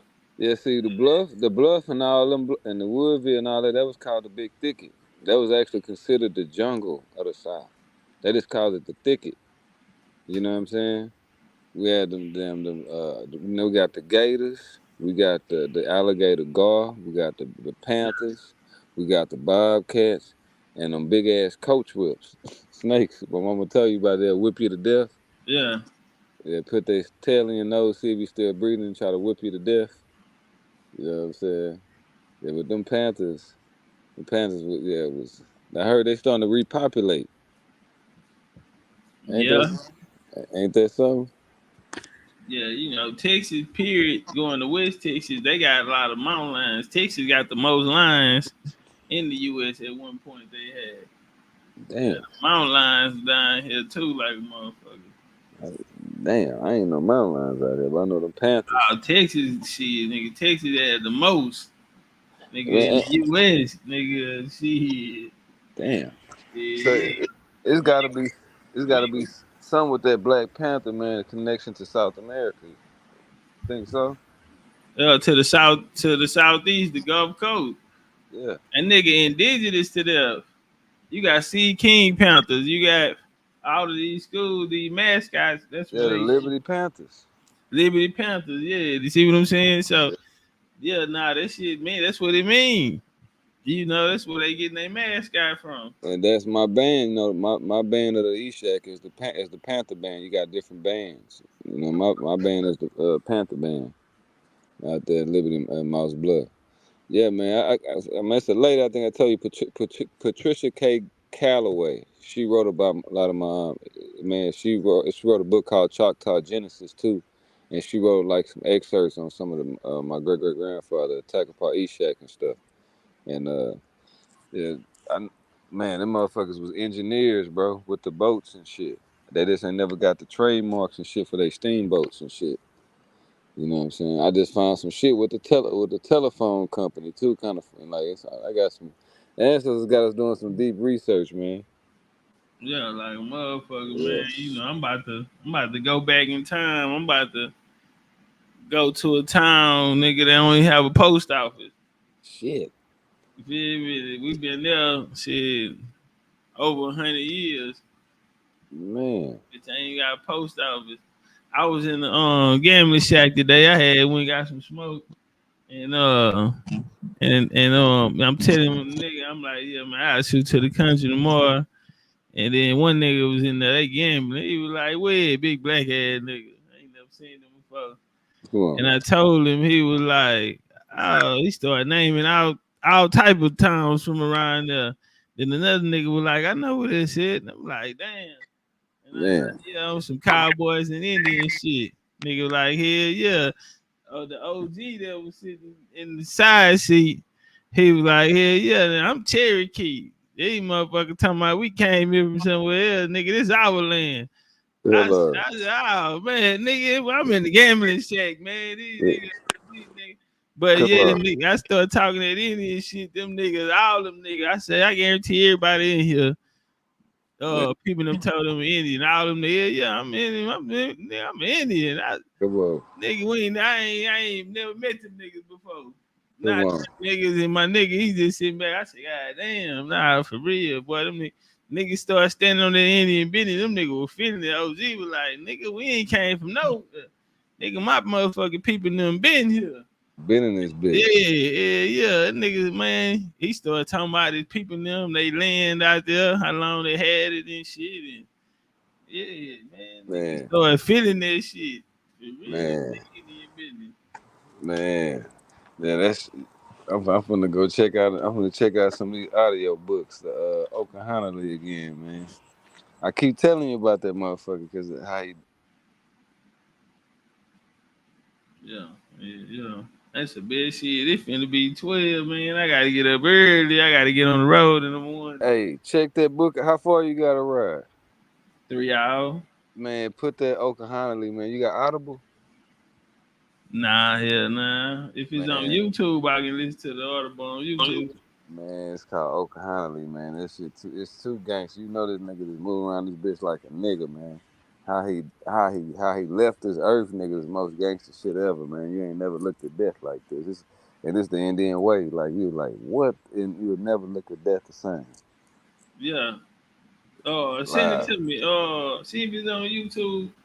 If you find it, shoot me the link. Yeah, I'll ride to that bitch in the morning because shit, it's gonna be dark when I leave out this motherfucker. That bitch gonna have you up like, what the fuck? Nigga even got Albert Pike's son in this bitch. You know what I'm saying? Yeah. It's real deep. Okay. Nigga got Louisiana Indians in this motherfucker, Tennessee Indians, Natchez Indians in this bitch. Nigga, it's real it get real deep. Yeah, anyway. Appreciate you, man, coming through fucking with me, man. I'm gonna tap in with you. All right, family. Y'all be safe.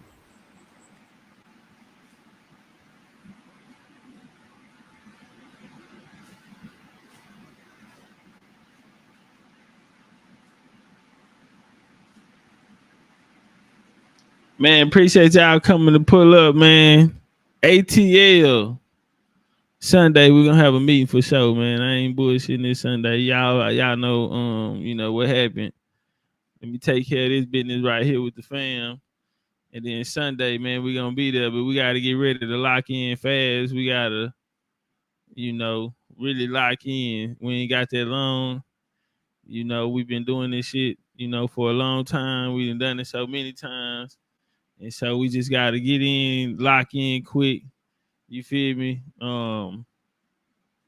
And you know, execute. So shit, yeah, we're gonna be having our first meeting, but that meeting really is like not like a follow-up. You know, the follow-up is damn near like next time we talk this, you know, we talking about, you know, times we landing and you know what I'm saying, the areas that we in and we standing and shit like that. You feel me? That's round 2. So we got, you know, we looking for niggas who ready to shoot fast.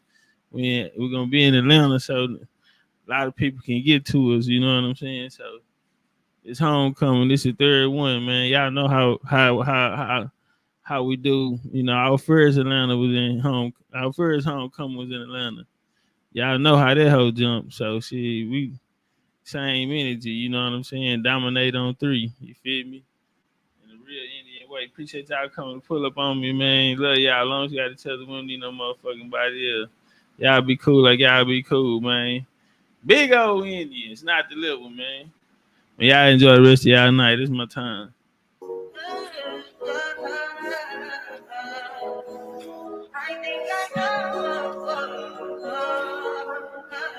I touch that 5 for you. I do that 3 more times again. I testify for you. I told her like you, that bitch I do it. All of them around you scared to do it. I'm not. As long as you joking now in for me, I ain't got it. My bitch, give me a new it. I ain't your body. As long as you dreaming about me, ain't no problem. I don't got nobody just with you right now.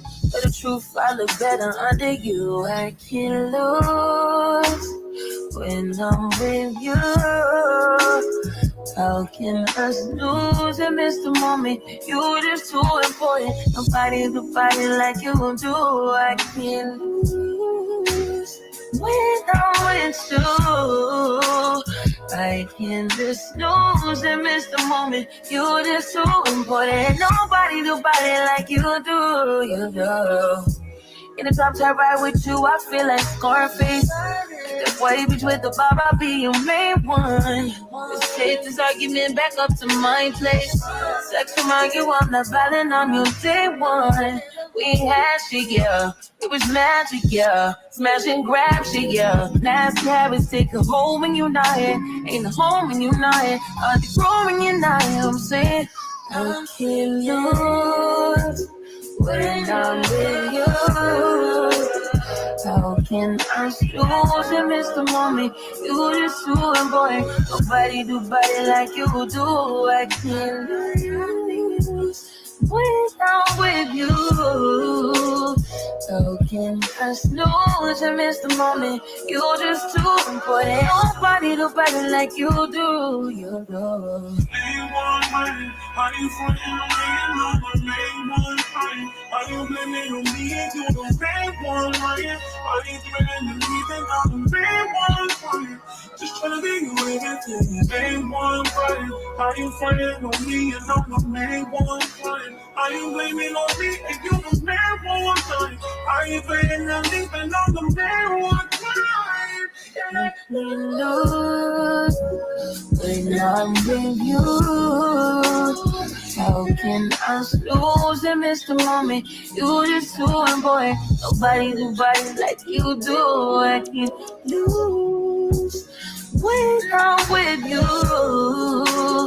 How can I lose and miss the moment? You just too important. Nobody do body